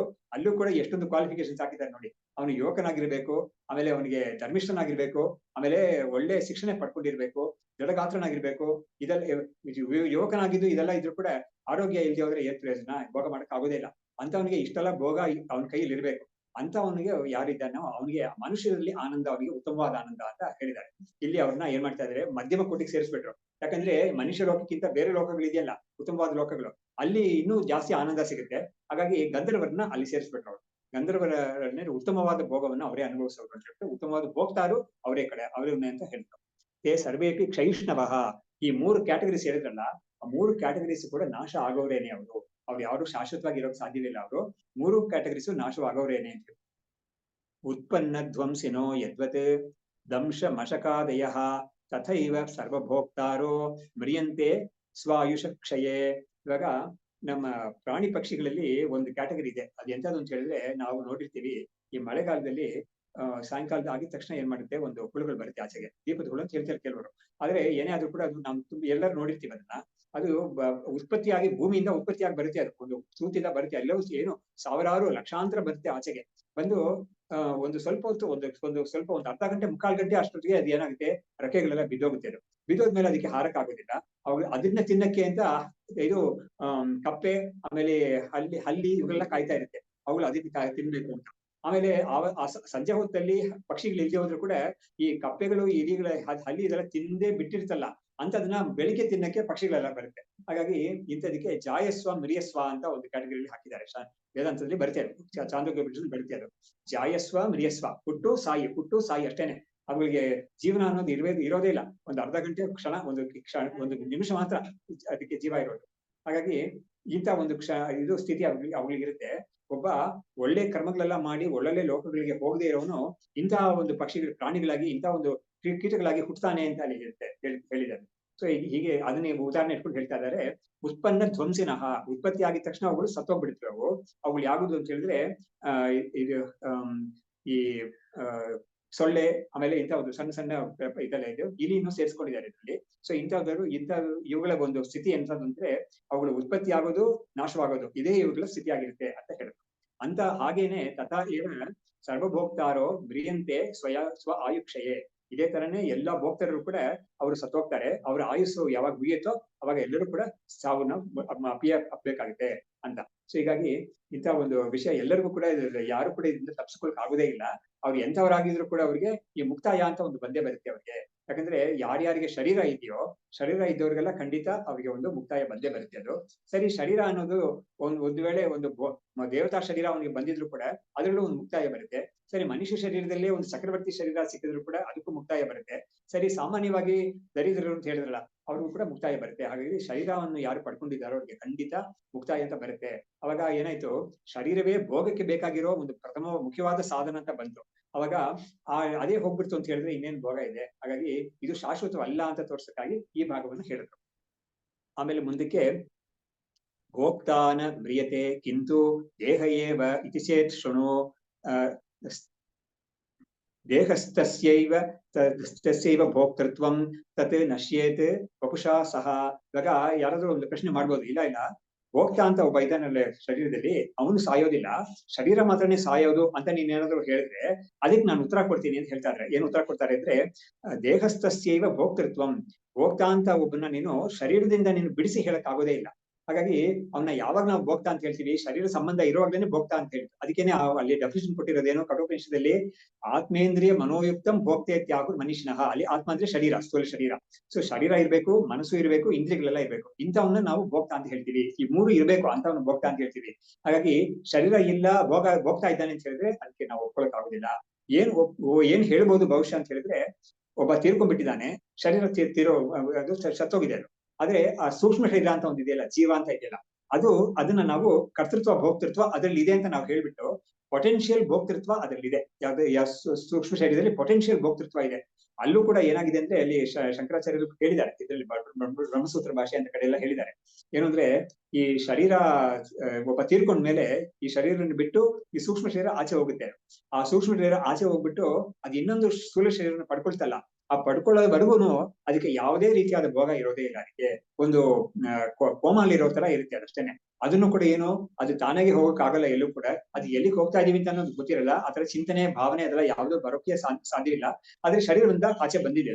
ಅಂತದನ್ನ ಕೊಂಡೊಯ್ಯಕ್ಕೆ ಕೆಲವರು ಆತಿವಾಹಿಕ ಅಂತ ದೇವತೆಗಳಿದ್ದಾರೆ, ಅವ್ರು ಕೊಂಡೊಯ್ತಾರಂತೆ ಅದನ್ನ. ಈ ಒಂದು ಲೋಕಕ್ಕೆ ಕೊಂಡೊಯ್ಯಕ್ಕೆ ಅಂತ ದೇವತೆಗಳಿದ್ದಾರೆ. ಅವ್ರಿಗೆ ಕೆಲಸನ ಏನು ಅಂದ್ರೆ, ಇವ್ರನ್ನ ಒಂದ್ ಕಡೆಯಿಂದ ಇವ್ರನ್ನ ಇನ್ನೊಂದ್ ಕಡೆ ಸಾಗಿಸೋದು ಅಂತ.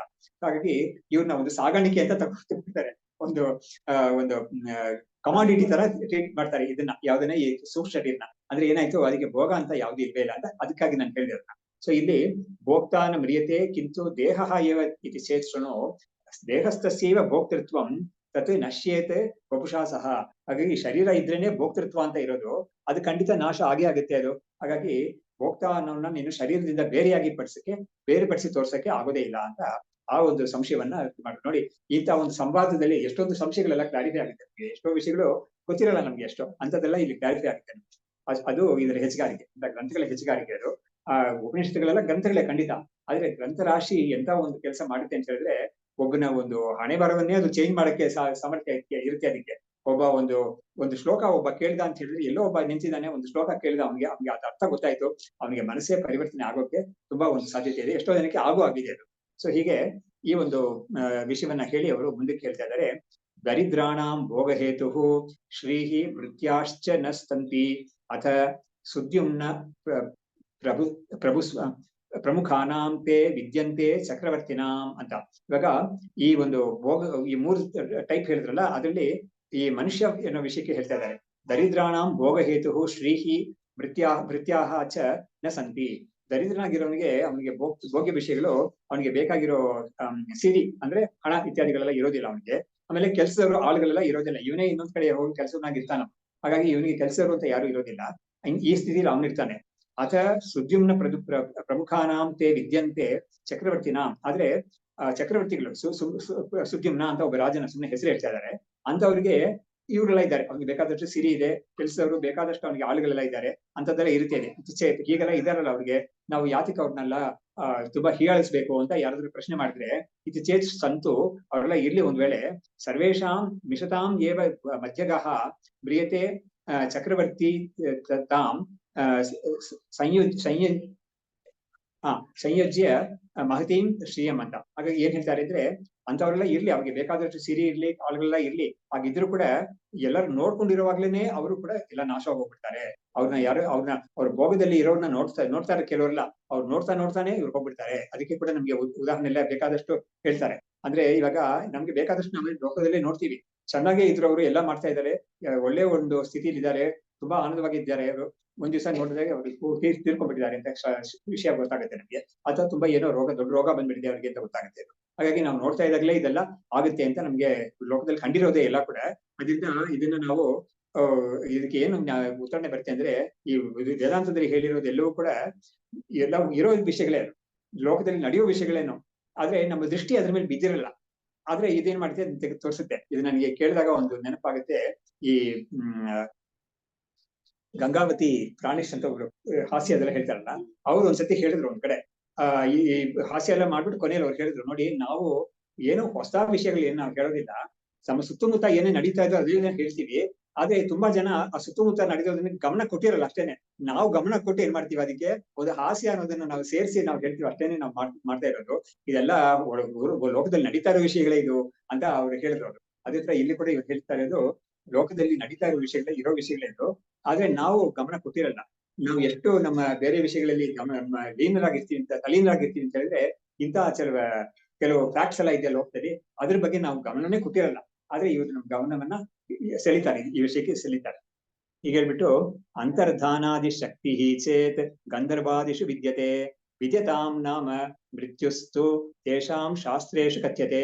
ಇವಾಗ ಈ ಸುದ್ಯುಮ್ನ ಇತ್ಯ ರಾಜಗಳ ವಿಷಯಗಳಲ್ಲಿ ನಾವೇ ನೋಡಿದ್ದೀವಿ, ನಾವೇ ಕಣ್ಣಿಂದ ನೋಡಿದ್ದೀವಿ ನಾವು. ಮೈಸೂರು ಮಹಾರಾಜರು ಇದ್ರ ಮುಂಚೆ ಅವರು ತೀರ್ಕೊಂಡ್ರು, ಅವ್ರಿಗೆ ಮುಂಚೆ ನಾಲ್ವಡಿ ಮುಮ್ಮಡಿ ಎಲ್ಲರೂ ಇದ್ರು ಒಳ್ಳೆ ವ್ಯಕ್ತಿಗಳಾಗಿದ್ದವರು, ಅಂತದೆಲ್ಲ ಎಷ್ಟೆಷ್ಟೋ ಭೋಗಗಳೆಲ್ಲ ಅನುಭವಿಸಿದವರು, ಅಂತ ಒಳ್ಳೆ ಹೆಸರು ಪಡ್ಕೊಂಡವ್ರು. ಆದ್ರೆ ಅವ್ರು ತೀರ್ಕೊಂಡಿದ್ದು ನಾವು ನೋಡಿದ್ದೀವಿ. ಹಾಗಾಗಿ ಈ ಲೋಕದಲ್ಲಿ ತೀರ್ಕೊಳ್ಳೋರ ವಿಷಯ ನಾವೇ ನೋಡ್ತೀವಿ, ಆದ್ರೆ ಪರಲೋಕದಲ್ಲಿ ಗಂಧರ್ವಾದಿಗಳ ವಿಷಯಕ್ಕೆ ನೀವು ಹೇಳಿದ್ರಲ್ಲ, ಅವ್ರು ಎಲ್ಲಿ ತಿಳ್ಕೊಳ್ತಾರೆ, ಅವ್ರ ವಿಷಯ ಏನು ಅಂತ ಕೇಳಿದಾಗ, ಅವ್ರುಗಳೇ ನಾವು ನೋಡಿಲ್ಲ ಖಂಡಿತ. ಅದೇ ಶಾಸ್ತ್ರ ನೋಡುತ್ತೆ, ಈ ಪುರಾಣಗಳು ಇದೆಲ್ಲ ನೋಡಿ ಹೇಳ್ತಾರೆ, ಅದನ್ನ ನಾವು ನಂಬಬೇಕಾದ ಖಂಡಿತ. ಹಾಗಾಗಿ ಅದನ್ನ ಹೇಳ್ತಾ ಇದ್ದಾರೆ. ಅಂತರ್ಧಾನಾದಿ ಶಕ್ತಿ ಚೇತ್ ಗಂಧರ್ವಾದಿಷು ವಿದ್ಯತೆ. ಅಂದ್ರೆ ಏನಾಯ್ತು, ಅಂತರ್ಧಾನ ಅಂತ ಹೇಳಿದ್ರೆ ಅವ್ರಿಗೆ ಎಷ್ಟೆಷ್ಟೋ ಸ್ಥಿತಿಗಳಿರುತ್ತೆ. ಅವ್ರಿಗೆ ಒಂದ್ ಕಡೆ ಅವರು ಒಂದೇ ಕಡೆ ಇದ್ಕೊಂಡೇನೆ ಬೇಕಾದಷ್ಟು ಕಡೆ ಇರೋ ತರ ಅವ್ರಿಗೆ ಕಾಣಿಸ್ಕೊಳಕ್ಕಾಗುತ್ತೆ. ಅದು ಅಂತ ಶಕ್ತಿ ಇರುತ್ತೆ ಅವ್ರಿಗೆ, ಯೋಗ ಶಕ್ತಿಗಳು ಎಷ್ಟೋ ಶಕ್ತಿಗಳು ಇರುತ್ತೆ ಅವ್ರಿಗೆ. ಆಮೇಲೆ ಒಂದ್ ಕಡೆ ಎಲ್ಲರೂ ನೋಡ್ತಾ ಇರುವಾಗಲೇ ಅವರು ಅಂತರ್ಧಾನ ಆಗುವುದನ್ನ ಕೂಡ ಅವ್ರಿಗೆ ತೀರ್ಕೊಂಡಿಲ್ಲ ಖಂಡಿತ. ಅಂತರ್ಧಾನ ಅಂತ ಶಕ್ತಿಗಳೆಲ್ಲ ಅವ್ರಿಗಿದೆ. ಹಾಗಾಗಿ ಅಂತ ಶಕ್ತಿಗಳೆಲ್ಲ ಇದ್ದು ಕೂಡ ಅವ್ರಿಗೆ ಅವರು ಕೂಡ ಅವ್ರೆಲ್ಲ ಇದಾರಲ್ಲ, ಗಂಧರ್ವಾದಿಗಳೆಲ್ಲ ಇದ್ದಾರೆ ಅಂತ ಹೇಳಿದ್ರೆ, ವಿದ್ಯತಾಂ ನಾಮ, ಅವ್ರಿಗಿಂತ ಶಕ್ತಿಗಳೆಲ್ಲ ಇರ್ಲಿ ಪರವಾಗಿಲ್ಲ, ಆದ್ರೂ ಕೂಡ ಮೃತ್ಯುಸ್ತು ತೇಷಾಂ ಶಾಸ್ತ್ರೇಷು ಕಥ್ಯತೆ ಅಂತ ಅವ್ರಿಗೆ ಕೂಡ ಮೃತ್ಯು ಇದೆ ಅನ್ನೋದನ್ನ ಶಾಸ್ತ್ರಗಳಲ್ಲಿ ಗೊತ್ತಾಗುತ್ತೆ ನಮ್ಗೆ. ನಾವು ನೇರಾಗಿ ನೋಡದೆ ಹೋದ್ರು ಕೂಡ ಇದು ಪ್ರಮಾಣ, ನಮಗೆ ಪ್ರತ್ಯಕ್ಷ ಅನ್ನೋದು ಪ್ರಮಾಣ ಒಂದು. ಅದನ್ನ ನಾವು ರಾಜರ ವಿಷಯಕ್ಕೆ ನಾವೇ ನೋಡ್ಬೋದು. ಆದ್ರೆ ಪರಲೋಕದಲ್ಲಿರೋ ವಿಷಯ ನಮ್ಗೆ ಕಣ್ಣಿಂದ ನೋಡಕ್ ಆಗುದಿಲ್ಲ. ಅದನ್ನ ನಾವು ಹೇಗ್ ತಿಳಿಬೇಕು, ಇಂಥ ಪುರಾಣ ವಾಕ್ಯಗಳಿಂದ ನಾವು ತಿಳ್ಕೊಬೇಕು ಅಂತ ಅದನ್ನ ಹೇಳಿದ್ರು. ಹಾಗಾಗಿ ಅಲ್ಲಿಂದನೂ ನಮ್ಗೆ ಗೊತ್ತಾಗುತ್ತೆ, ಇಂಥ ಲೋಕದಲ್ಲಿ ಕೂಡ ಅದು ಕ್ಷಯ ಉಂಟಾಗುತ್ತೆ ಅಲ್ಲಿ ಕೂಡ ಅಂತ. ಭೋಕ್ತೃಣಾಂ ನಶ್ವರಾಣಾಂ ಕೋ ಭೋಗಃ ಸ್ಯಾತ್ ಮೃತ್ಯು ಚಿಂತೆಯ ಶಯಾನೋ ಭುವಿನೋ ಕಶ್ಚಿತ್ ಮುಮೂರ್ಷು ಧನಮಿಚ್ಛತಿ ಅಂತ. ನೋಡಿ ಇಲ್ಲಿ ಹೇಳ್ತಾ ಇದಾರೆ, ಭೋಕ್ತೃಣಾಂ ನಶ್ವರಾಣಾಂ ಕೋ ಭೋಗಃ ಸ್ಯಾತ್ ಮೃತ್ಯು ಚಿಂತೆಯ. ಇವಾಗ ಭೋಕ್ತರಾಗಿದ್ದಾರೆ ಬೇಕಾದಷ್ಟು, ಆದ್ರೆ ಅವರು ನಶ್ವರಾಗಿದ್ದಾರೆ. ಅವ್ರು ಖಂಡಿತ ಅವ್ರಿಗೆ ಇರೋ ಭೋಗ ಎಲ್ಲ ಕೂಡ ನಾಶವಾಗುತ್ತೆ ಅಂತ ಗೊತ್ತಿದೆ ಅದು. ಅವಾಗ ಅಂತ ಇರುವಾಗ ಕೋ ಭೋಗಃ ಸ್ಯಾತ್, ಈ ಭೋಗ ಮಾಡೋರೇನೆ ನಾಶವಾಗ್ತಾ ಇದ್ರೆ ಏನ್ ಭೋಗ ಸಾಧ್ಯವಾಗುತ್ತೆ ಅವ್ರ ಕೈಯಿಂದ ಅಂತ ಹೇಳ್ಬಿಟ್ಟು, ಮೃತ್ಯು ಚಿಂತೆಯ ಶಯಾನೋ ಭುವಿನೋ ಕಶ್ಚಿತ್ ಮುಮೂರ್ಷು ಧನಮಿಚ್ಛತಿ. ಇವಾಗ ಒಬ್ಬ ಅವನು ಮರಣ ತರುವಾಗಿಲ್ಲ ಇದ್ದಾನ, ಅವನು ಇನ್ನೇನ್ ತೀರ್ಕೊಂಡ್ಬಿಡ್ತಾನೆ ಅಂತ ಅವನ ನೋಡಿ ಇವನ್ನ ಇಲ್ಲಿ ಹಾಕಿದ್ದಾರೆ, ಭುವಿ ಶಯಾನಹ ಅಂತ ಹಾಕಿದ್ದಾರೆ. ಇದು ಏನು ಎಲ್ಲಿ ಹೇಳಿದ್ದಾರೆ ಅಂದ್ರೆ, ಒಂದು ಕಾಲದಲ್ಲಿ ಇವಾಗ ಕಾಲದಲ್ಲಿ ಇದ್ದಿದೆ ಆತರ, ಅವನು ತೀರ್ಕೊಂಡ್ಬಿಡ್ತಾನೆ ಅಂತ ಕೆಲವರಿಗೆ ಗೊತ್ತಾಗ್ಬಿಡುತ್ತೆ ಮುಂಚೆನೆ, ಅಥವಾ ಹೇಳಿರ್ತಾರೆ ಎಲ್ಲರೂ ಇನ್ಮೇಲೆ ಉಳಿಯಲ್ಲ ಇವರು ಒಂದ್ ದಿವಸ 2 ದಿವಸ ಅಂತ. ಅವಾಗ ಅವ್ರು ಏನ್ ಹೇಳ್ತಾರೆ ಅಂದ್ರೆ, ಈ ಹಾಸಿಗೆಯಲ್ಲಿ ಮಲಗೋಕೆ ಇದು ಸಾಯೋದ್ ಬೇಡ, ನಮ್ಮನ್ನ ಅಲ್ಲಿ ಮಲಗಿಸ್ಬಿಡಿ ಅಂತ ಹೇಳ್ಬಿಡ್ತಾರೆ. ಅದು ನಾವೇ ಕೇಳಿದ್ದೇವೆ ಕೆಲವ್ರಿಂದ ಆಗಿರೋದನ್ನ. ಒಂದು 50-60 ವರ್ಷಕ್ಕೆ ಮುಂಚೆ ಕೂಡ ಅದ್ರ ಆಗಿದೆ ಅದು. ಅಲ್ಲಿ ಹಾಗಾಗಿ ಒಂದು ಅಂಗಳದಲ್ಲಿ ಮಲಗಿಸ್ಬಿಡ್ತಾರೆ ಅವ್ರನ್ನ, ಒಂದು ಚಾಪೆ ಹಾಕ್ತಾರೆ ಅಥವಾ ನೆಲದಲ್ಲಿ ಮಲಗಿಸ್ಬಿಡ್ತಾರೆ, ಯಾಕಂದ್ರೆ ಇನ್ನು ಹೋಗೋದೇ ಇದು ಅಂತ. ಅದೇ ಹೇಳಿತಾರ, ಅದೇ ಒಂದು ಅರ್ಧ ಗಂಟೆలో ಒಂದು ಅರ್ಧ ದಿವಸದಲ್ಲೂ ಹೋಗ್ಬಿಡ್ತಾರೆ, ಅವ್ರು ಸೇರ್ಕೊಂಡ್ಬಿಡ್ತಾರೆ. ಅದನ್ನ ಹೇಳ್ತಾರೆ, ಅಂತ ಸ್ಥಿತಿಲಿ ಇರೋನೊಬ್ಬ ಅಂತ ಒಂದು ನೆಲದಲ್ಲಿ ಮಲಗಿಸಿದ್ದಾರೆ ಅವ್ರನ್ನ, ಹೋಗ್ಬಿಡ್ತಾನೆ ಅಂತ. ಅವನು ಏನು ಧನ ಸಂಪಾದನೆ ಮಾಡ್ಬೇಕು ಅಂತ ಅವನು ಏನು ಆಸೆ ಪಡ್ತಾನೆ ಅಂತ ಅದನ್ನ ಹೇಳ್ತಾರೆ. ಹಾಗಾಗಿ ಅವನ ಸ್ಥಿತಿ ಎಂತಾಗಿದೆ, ಈ ಶರೀರವನ್ನ ಉಳಿಸ್ಕೊಳಕ್ ಆಗ್ಲಿಲ್ಲ ಅವನಿಗೆ. ಹಾಗಿರೋನು ಹೋಗ್ಲೇಬೇಕು ಅಂತ ಅದು ತೀರ್ಮಾನ ಆಗೋಗ್ಬಿಟ್ಟಿದೆ ಅದು. ಈಗಿರೋನು ನಾವು ಎಲ್ಲಿ ಅಪ್ಲೈ ಮಾಡೋಣ, ಯಾವ ಜಾಬ್ ಅಪ್ಲೈ ಮಾಡೋಣ, ಯಾವ ಲೋನ್ ಅಲ್ಲಿ ಬ್ಯಾಂಕಿಗೆ ಲೋನ್ ತಗೊಳ್ಳೋಣ ಅಂತ ಅವ್ನು ಏನು ನೋಡಕ್ ಆಗಲ್ಲ ಆ ಸಮಯದಲ್ಲಿ. ಹಾಗಾಗಿ ಅಂತ ಅವನು ಏನ್ ಧನವನ್ನ ಅವನು ಇಚ್ಛೆ ಬರ್ತಾನೆ ಅಂತ. ಈ ಭೋಗ್ಯ ವಸ್ತು ಅನ್ನೋದು ಭೋಕ್ತಾ ಅನ್ನೋನು ಚೆನ್ನಾಗಿದ್ರೇನೆ ಭೋಗ್ಯ ಅನ್ನೋದು ಆಗುತ್ತೆ, ಅದು ಆದ್ರೆ ಭೋಗ ಅನ್ನೋದು ಆಗುತ್ತೆ. ಆದ್ರೆ ಭೋಗ್ತಾನೆ ಇಂಥ ಸ್ಥಿತಿ ಇದ್ದಾನಲ್ಲ ಅಂತ ಹೇಳ್ಬಿಟ್ಟು ಅವನ ಒಂದು ಅನಿತ್ಯತ್ವವನ್ನ ಈ ರೀತಿಯಲ್ಲಿ ತೋರಿಸ್ತಾ ಇದ್ದಾರೆ. ತಿಷ್ಠತ್ಯಸೌ ಭೋಕ್ತೃ ದೋಷಃ ಭೋಗ್ಯೇಪಿ ಶ್ರೂಯತಾಮಯಂ ಅಬ್ಧಿಗಿರ್ಯಾದಿಕಂ ಸರ್ವಂ ನಶ್ವರಂ ಕಿಮ್ಮುತ ಇತರತೆ. ಇವಾಗ ಸರಿ, ಇವಾಗ ಭೋಕ್ತಾ ವಿಷಯದಲ್ಲಿ ದೋಷ ಎಲ್ಲ ಹೇಳಾಯ್ತು, ಅವನ ಶರೀರದಲ್ಲಿ ಏನ್ ದೋಷ ಇದೆ ಅಂತ ಹೇಳಾಯ್ತು, ಆಮೇಲೆ ಅವನ ಮನಸ್ಸಲ್ಲಿ ಏನ್ ದೋಷ ಇದೆ ಅಂತ ಹೇಳಾಯ್ತು. ಹಾಗಾಗಿ ತಿಷ್ಠತು ಅಸೌ ಭೋಕ್ತೃ ದೋಷಃ, ಭೋಗ್ಯದಲ್ಲಿ ಏನು ದೋಷ ಇದೆ, ಭೋಗ್ಯ ವಸ್ತು ಇದೆಯಲ್ಲ ಅದ್ರಲ್ಲಿ ಏನ್ ದೋಷ ಇದೆ ಅದನ್ನ ಸ್ವಲ್ಪ ಕೇಳು ಅಂತ ಹೇಳ್ಬಿಟ್ಟು ಆ ವಿಷಯವನ್ನ ಸ್ವಲ್ಪ ವಿವರಣೆ ಮಾಡ್ತಾರೆ. ಮೊದಲು ಅವ್ರು ಹೇಳೋದು ಅಬ್ಧಿ ಗಿರಿಯಾದಿಕಂ ಸರ್ವಂ ನಶ್ವರಂ ಕಿಮುತ ಇತರತೆ. ಅಂದ್ರೆ ಅಬ್ಧಿ ಅಂತ ಹೇಳಿದ್ರೆ ಸಮುದ್ರ, ಆಮೇಲೆ ಗಿರಿ ಅಂತ ಹೇಳಿದ್ರೆ ದೊಡ್ಡ ಬೆಟ್ಟ, ಇಂಥದೆಲ್ಲ ಕೂಡ ನಾಶ ಆಗುತ್ತೆ ಅಂತ ಇರುವಾಗ ಬಾಕಿದೆಲ್ಲ ಏನು ಅಂತ ನೋಡಿ. ಇವ್ರು ಎಷ್ಟು ತುಂಬಾ ಚೆನ್ನಾಗಿ ಹೇಳ್ತಾ ಇದಾರೆ ಅಂದ್ರೆ, ಸಮುದ್ರ ಎಲ್ಲದಕ್ಕಿಂತ ತುಂಬಾ ದೊಡ್ಡದು ಸಮುದ್ರ, ತುಂಬಾ ದೊಡ್ಡ ದೊಡ್ಡ ಬೆಟ್ಟ, ಹಿಮಾಲಯ ಅಂತದೆಲ್ಲ ಬೆಟ್ಟಗಳದೆಲ್ಲ, ಅವುಗಳೆಲ್ಲ ಕೂಡ ನಾಶ ಆಗುತ್ತೆ ಅಂತ ನಮ್ಗೆ ನಮ್ ಕಣ್ಣಿನ ಮುಂದೆ ನಾಶವಾಗದೆ ಆದ್ರೂ ಕೂಡ ನಮ್ಗೆ ಗೊತ್ತಾಗುತ್ತೆ, ಇದರಿಂದ ಶಾಸ್ತ್ರದಿಂದ ಗೊತ್ತಾಗುತ್ತೆ ನಮ್ಗೆ ಹೋಗ್ಬಿಡುತ್ತೆ ಅದು ಅಂತ. ಯಾಕಂದ್ರೆ ಎಲ್ಲವೂ ಕೂಡ ಏನೇನು ಸೃಷ್ಟಿ ಆಗಿದೆಲ್ಲ ನಾಶ ಆಗ್ಲೇಬೇಕಾಗುತ್ತೆ ಖಂಡಿತ. ಹಾಗಾಗಿ ಇಂಥದೆಲ್ಲ ಹೋಗುತ್ತೆ. ಸರಿ, ಗಿರಿ ನದಿ ಅಥವಾ ಇಂಥದನ್ನ ನಾವು ಇದು ಸಮುದ್ರ ಬರ್ತೋಗಿದ್ ನೋಡದೆ ಹೋದ್ರು ಕೂಡ ನದಿ ಬರ್ತೋಗಿದ್ ಅಂತೂ ನಾವೇ ನೋಡ್ತೀವಿ ಖಂಡಿತ ಅಲ್ವಾ. ನದಿ ಬರ್ತೋಗಿದ್ ನಾವು ನೋಡ್ತೀವಿ. ಹೋದ ವರ್ಷ ಹೋದಾಗ ಅದೆಲ್ಲ ಚೆನ್ನಾಗಿ ಹರಿತಾ ಇತ್ತು ನೀರು, ಆಮೇಲೆ ನೋಡಿದಾಗ ಈ ವರ್ಷ ನೋಡಿದಾಗ ಅಲ್ಲಿ ಏನು ಇಲ್ವೇ ಇಲ್ಲ, ನೀರೇ ಇಲ್ಲ, ಅಥವಾ ಏನೋ ಒಂದ್ ಚೂರು ನೀರ್ ಮಾತ್ರ ಇದೆ ಅಂತ. ಹಾಗಾಗಿ ಅದು ಕೂಡ ನಾಶವಾಗುತ್ತೆ ಅಥವಾ ಬತ್ತೋಗುತ್ತೆ ಅಂತ ಗೊತ್ತಾಗುತ್ತೆ ನಮ್ಗೆ. ಅದೇ ತರ ಬೆಟ್ಟ ಅಂತದೆಲ್ಲ ಕೂಡ ಇದು ಬುಲ್ಡೋಸರ್ಸ್ ಇದೆಲ್ಲ ತಗೊಂಬಂದು ಅದನ್ನ ಆ ಬೆಟ್ಟವನ್ನ ಕೂಡ ಒಂದು ಕೆಡಿಸಿ ಅಲ್ಲಿ ಒಂದು ಲೇಔಟ್ ಮಾಡೋಣ ಅಂತ ಮಾಡ್ತಾರೆ. ಹಾಗಾಗಿ ಬೆಟ್ಟಗಳೆಲ್ಲ ಕೂಡ ನಾಶವಾಗೋದನ್ನ ನೋಡ್ತೀವಿ. ಕುದುರೆ ಮುಖ ಅಂತ ಇದೆಯಲ್ಲ ಅಲ್ಲಿ ಕೂಡ ಇದೆಲ್ಲ ಮಾಡಿ ಅಲ್ಲೆಲ್ಲ ಇದೇನೆ ಬೆಟ್ಟಗಳಲ್ಲಿ ಜೋರಾಗಿ ಇದ್ದ ಬೆಟ್ಟಗಳನ್ನೆಲ್ಲೇ ಅಲ್ಲಿ ಒಂದು ಇದು ಅಯರ್ನ್ ಓರ್ಗಾಗಿ ಏನ್ ಮಾಡಿದ್ದಾರೆ ಅದೆಲ್ಲ ಎಷ್ಟೋ ತೆಗೆದಿದ್ದಾರೆ. ಹಾಗಾಗಿ ಅದೆಲ್ಲ ನಾಶವಾಗುತ್ತೆ ಅಂತ ಇರುವಾಗ ಬಾಕಿ ಭೋಗ್ಯ ವಸ್ತುಗಳೆಲ್ಲ ಏನ್ ಹೇಳೋಣ ಅಂತ ಹೇಳ್ಬಿಟ್ಟು ಅದ್ರ ಮಾತು ಏನ್ ಹೇಳೋಣ ಅಂತ ಅದನ್ನ ಹೇಳ್ತಾರೆ. ದೋಷಾನ್ ಮೂಢ್ ಸೋಢ್ವಾ ಸಕೃತ್ ಭುಕ್ತಃ ಸಂಸಾರೋ ನಶ್ಯತಿ ಚೇತ್ ನ ಭೋಗೈಹಿ ಆಶ್ರಿತಸ್ಯ ಅಸ್ಯ ಸಂಸಾರಾವೃತ್ತಿ ದರ್ಶನಾತ್. ಇವಾಗ ದೋಷಾನ್ ಸೋಢ್ವಾ, ಸರಿ ದೋಷಗಳೆಲ್ಲ ಸಹಿಸ್ಕೊಂಡು ಯಾರೋ ಭೋಗವೆಲ್ಲ ಮಾಡ್ಕೊಂಡು ಅವ್ನು ನಾಶ ಆಗ್ಲಿ ಅವ್ನು ಪರವಾಗಿಲ್ಲ ಏನಂತ ಇದ್ರಲ್ಲಿ ಅಂತ ಕೇಳಿದಾಗ ನ ಭೋಗೈಹಿ ಆಶ್ರಿತಸ್ಯ ಅಸ್ಯ ಸಂಸಾರ ಆವೃತ್ತಿ ದರ್ಶನಾತ್. ಸರಿ, ಇವಾಗ ಭೋಗಗಳನ್ನೆಲ್ಲ ಇವನು ಆಶ್ರಯ ಮಾಡಿ ಅವನು ಯಾರಿದ್ದಾನೆ, ಭೋಗಗಳನ್ನೆಲ್ಲ ಆಶ್ರಯ ಮಾಡ್ಕೊಂಡು ಯಾರು ಒಬ್ಬ ಬರ್ತಿದ್ದಾನೋ ಅವನು ಎಷ್ಟೆಷ್ಟೋ ದೋಷಗಳೆಲ್ಲ ಇದ್ರೂ ಕೂಡ ಅವನು ಅದೆಲ್ಲ ಸಹಿಸ್ಕೊಂಡು ಭೋಗ ಮಾಡ್ಕೊಂಡಿದ್ದಾನೆ, ಅವ್ನು ನಾಶವಾಗ್ತಾನೆ. ಏನಾಯ್ತಪ್ಪ ಅದರಿಂದ ಏನಂತ ದೊಡ್ಡದಾಗಿ ಅದನ್ನ ಏನ್ ಹೇಳ್ತೀರಾ ಅಂತ ಕೇಳಿದ್ರೆ, ಇಲ್ಲ ಅಷ್ಟಕ್ಕೆ ನೀನು ಸುಮ್ಮನೆ ಸಂತೋಷ ಪಡ್ಬೇಡ, ಇದೆಲ್ಲ ಅವನು ಭೋಗ ಮಾಡಿಬಿಟ್ಟು ನಾಶವಾಗಿದ್ದಾನಂತ ಅವನು ಮತ್ತೆ ಸಂಸಾರಕ್ಕೆ ಬರ್ತಾನೆ, ಅವನು ತಿರ್ಗಾ ಈ ಕಷ್ಟಗಳೆಲ್ಲ ಅವನು ಅನುಭವಿಸ್ತಾನೆ. ಅದಕ್ಕೆ ನೀನೇನ್ ಹೇಳ್ತೀಯ? ಅವಾಗ ಏನಾಯ್ತು, ಖಂಡಿತ ಈ ಭೋಗಗಳೆಲ್ಲ ಸಹಿಸ್ಕೊಂಡು ನಾನು ಇವಾಗ ಭೋಗ ಮಾಡಿದ್ರು ಕೂಡ ಮುಂದಿನ ಜನ್ಮ ಅಂತ ಒಂದ್ ಇದೆಯಲ್ಲ, ಅವಾಗ ಆ ಜನ್ಮದಲ್ಲಿ ನನಗೆ ಭೋಗ ಸಿಗುತ್ತೋ ಇಲ್ವೋ ಗೊತ್ತಿಲ್ಲ, ಸಿಕ್ಕಿದ್ರು ಕೂಡ ನನಗೆ ಶರೀರ ಎಂತಾದಾಗಿರುತ್ತೆ ಗೊತ್ತಿಲ್ಲ ನನಗೆ. ಈಗಿರೋ ಎಷ್ಟೋ ಅನ್ಸರ್ಟನಿಟೀಸ್ ತುಂಬಾ ಇದೆ, ವೇರಿಯೇಬಲ್ಸ್ ತುಂಬಾ ಇದೆ. ಹಾಗಿರುವಾಗ ಯಾವ್ದನ್ನ ಇಟ್ಕೊಂಡು ನೀನು ಶಾಶ್ವತ ಅಂತ ಹೇಳಕ್ಕಾಗುತ್ತೆ? ಅವಾಗ ಏನಾಯ್ತು, ಇಷ್ಟೆಲ್ಲ ವಿಚಾರ ಮಾಡಿದ್ದೆ ಫಲ ಏನು ಅಂತ ಕೇಳಿದ್ರೆ, ಮತ್ತೆ ಹುಟ್ಟದೇ ಇರಕ್ಕೆ ಏನಾದ್ರು ದಾರಿ ಇದ್ರೆ ಅದನ್ನ ನಾವು ಪಡ್ಕೊಳಕ್ಕೆ ನೋಡೋಣ, ಪ್ರಯತ್ನ ಮಾಡೋಣ ಅಂತ ಅದಕ್ಕೆ ಬಂದು ನಿಲ್ಲುತ್ತೆ ಇದು ವೇದಾಂತ ಇರೋದೇ ಅದಕ್ಕೇನೆ. ಹಾಗಾಗಿ ಎಲ್ಲ ತುಂಬಾ ಚೆನ್ನಾಗಿ ವರ್ಣನೆ ಮಾಡ್ಬಿಟ್ಟು ಇದಕ್ಕೆ ಸೊಲ್ಯೂಷನ್ ಅಂತ ಏನ್ ಕೇಳ್ಬೇಕೋ ಅದಕ್ಕೆ ಇದು ಒಂದೇ ಸೊಲ್ಯೂಷನ್ ಇದು ಅಂತ ಹೇಳ್ಬಿಟ್ಟು ಯಾವ್ದು ಮತ್ತೆ ಹುಟ್ಟದೇ ಇರೋದು ಅಂತ. ರಮಣ ಮಹರ್ಷಿಗಳನ್ನ ಒಬ್ರು ಹೋಗಿ ಕೇಳಿರುತ್ತೆ. ಅವಾಗ ಅವ್ರು ಇದ್ದ ಸಮಯದಲ್ಲಿ ಈ ಬರ್ತ್ ಕಂಟ್ರೋಲ್ ಅನ್ನೋದನ್ನ ಸ್ವಲ್ಪ ಜಾಸ್ತಿ ಬರ್ತಾ ಇತ್ತು, ಅವಾಗ ಗೌರ್ಮೆಂಟ್ ಎಲ್ಲ ಮಾಡ್ತಾ ಇತ್ತು, ಅದನ್ನ ಶುರು ಮಾಡಿದ್ದನ್ನ. ಅವಾಗ ಯಾರೋ ಒಬ್ರು ಕೇಳಿದಾಗ ರಮಣ ಮಹರ್ಷಿ ಹತ್ರಕ್ಕೆ ಹೋಗ್ಬಿಟ್ಟು what do you say about this birth control ಅಂತ. ದೆನ್ ಅವಾಗ ಅವ್ರಿಗೆ ಒಂದೇ ಮಾತ್ರ ಉತ್ತರ ಕೇಳಿದ್ರು, ಬರ್ತ್ ಕಂಟ್ರೋಲ್ ಒಂದ್ ಕಡೆ ಇರ್ಲಿ, ಡೆತ್ ಕಂಟ್ರೋಲ್ಗೆ ಏನಾದ್ರು ದಾರಿ ಇದೆಯಾ ನೋಡಿ ನೀನು. ಡೆತ್ ಕಂಟ್ರೋಲ್ ಅನ್ನೋದಕ್ಕೆ, ಡೆತ್ ಕಂಟ್ರೋಲ್ ಮಾಡೋದಕ್ಕೆ ನಿಮ್ಗೆ ಏನಾದ್ರು ದಾರಿ ಇದೆಯಾ ಅದನ್ನ ಹುಡುಕ್ ನೀನು ಅಂತ ಅವರು ಉತ್ತರ ಕೊಟ್ರು. ನೋಡಿ, ಜ್ಞಾನಿಗಳ ಬಾಯಿಂದಲೇ ಅಂತದ್ದು ವಿಷಯಗಳು ಬರೋದು. ಹಾಗಾಗಿ ಅವ್ರಿಗೆ ಸಂಸಾರ ನೋಡಿ, ಅದೇ ತರನೇ ಅವರು ಯಾರೋ ಒಬ್ರು ಕೇಳಿದ್ರು, ಬೇರೆ ಬೇರೆ ಲೋಕ ಅಂತ ಶಾಸ್ತ್ರದೆಲ್ಲ ಹೇಳುತ್ತಲ್ಲ, 14 ಲೋಕ ಇದೆ ಅಂತ ಹೇಳುತ್ತೆ.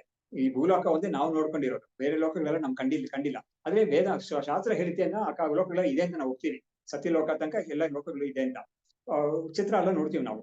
ಆದ್ರೆ ಇದನ್ನ ಒಬ್ರು ಕೇಳಿದ್ರು, ರಮಣ ಮಹರ್ಷಿ ಕೇಳಿದ್ರು, ಬೇರೆ ಬೇರೆ ಲೋಕಗಳೆಲ್ಲ ಇದೆ ಅಂತ ಹೇಳ್ತಾರಲ್ಲ, ಅವುಗಳೆಲ್ಲ ನಿಜವಾಗ್ಲೂ ಇದೆಯಾ ಅಂತ ಕೇಳಿದ್ರೆ ಅದಕ್ಕೆ ಅವ್ರು ಉತ್ತರ ಕೊಟ್ರು, ಈ ಲೋಕ ನಿಜ ಅಂದ್ರೆ ಆ ಲೋಕನೂ ನಿಜ ಖಂಡಿತ ಅಂತ ಹೇಳ್ಬಿಟ್ರು ಅವರು. ಹಾಗಾಗಿ ಇದನ್ನ ನೀನು ನಿಜ ಅಂತ ಒಪ್ಕೊಂಡಿದ್ಯಾ, ಹಾಗಿಂದ ಬಾಯಿ ಮುಚ್ಕೊಂಡು ಅದನ್ನು ಒಪ್ಕೊ ನೀನು. ಯಾವಾಗ ನಿನ್ಗೆ ಅದನ್ನ ಇಲ್ಲ ಅಂತ ಅಲ್ಗಳಿಕ್ ಆಗುತ್ತೆ ಅಂತ ಹೇಳಿದ್ರೆ ಇದು ನಿನ್ನ ಮಿಥ್ಯಾ ಅಂತ ನಿನ್ಗೆ ಅಟ್ಲೀಸ್ಟ್ ಇನ್ಫಾರ್ಮೇಶನ್ ಆದ್ರೂ ಗ್ರಂಥದಿಂದ ಓದಿ ತಿಳ್ಕೊಂಡು ಇದು ಮಿಥ್ಯಾ ಅಂತ ತಿಳ್ಕೊಂಡ್ರೆ ಅವಾಗ ನಿನ್ಗೆ ಅದೆಲ್ಲ ಕೂಡ ಮಿಥ್ಯಾ ಅಂತ ಹೇಳಕ್ ಬರುತ್ತೆ. ಆದ್ರೆ ನೀನ್ ಇದನ್ನ ಮಿಥ್ಯಾ ಅಂತ ಇದನ್ನ ಮಾತ್ರ ಉಳಿಸ್ಕೊಂಡು ಗಟ್ಟಿಯಾಗಿ ಅವುಗಳೆಲ್ಲ ಇಲ್ಲ ಅಂತ ಹೇಳಕ್ ಆಗೋದಿಲ್ಲ ನೀನು ಅಂತ ಅಷ್ಟು ಚೆನ್ನಾಗಿ ಅವರು ಹೇಳಿದ್ದಾರೆ. ಸೊ ಹೀಗೆ ಹೇಳಿ ನಾವು ಈ ಒಂದು ಅಧ್ಯಯನ ಮುಗಿಸೋಣ. ಇದಕ್ಕೆ ಮುಂದಿನ ಕ್ಲಾಸಲ್ಲಿ ಇನ್ನು ಸ್ವಲ್ಪ ಇದೆ ಬಾಕಿ ಈ ವಿಷಯ. ಈ ಮೈತ್ರಾಯಣ ಉಪನಿಷತ್ ಇನ್ನು ಸ್ವಲ್ಪ ಸುಮಾರಾಗಿದೆ. ಮೈತ್ರಾಯಣ ಉಪನಿಷತ್ ಅಂತ ಉಂಟೆ, ಅದನ್ನ ತಗೊಂಡು ಮಾಡಿದ್ದೀನಿ. ಶಾಸ್ತ್ರಂ ಶಾರೀರಮೀಮಾಂಸಾ ದೇವಸ್ತು ಪರಮೇಶ್ವರಃ ಆಚಾರ್ಯ ಶಂಕರಾಚಾರ್ಯಾಃ ಸಂತು ಮೇ ಜನ್ಮ ಜನ್ಮನಿ ವಿದ್ಯಾ ವಿನಯ ಸಂಪನ್ನಂ ವೀತರಾಗಂ ವಿವೇಕಿನಂ ವಂದೇ ವೇದಾಂತ ತತ್ವಜ್ಞಂ ವಿದುಷೇಖರ ಭಾರತೀಂ.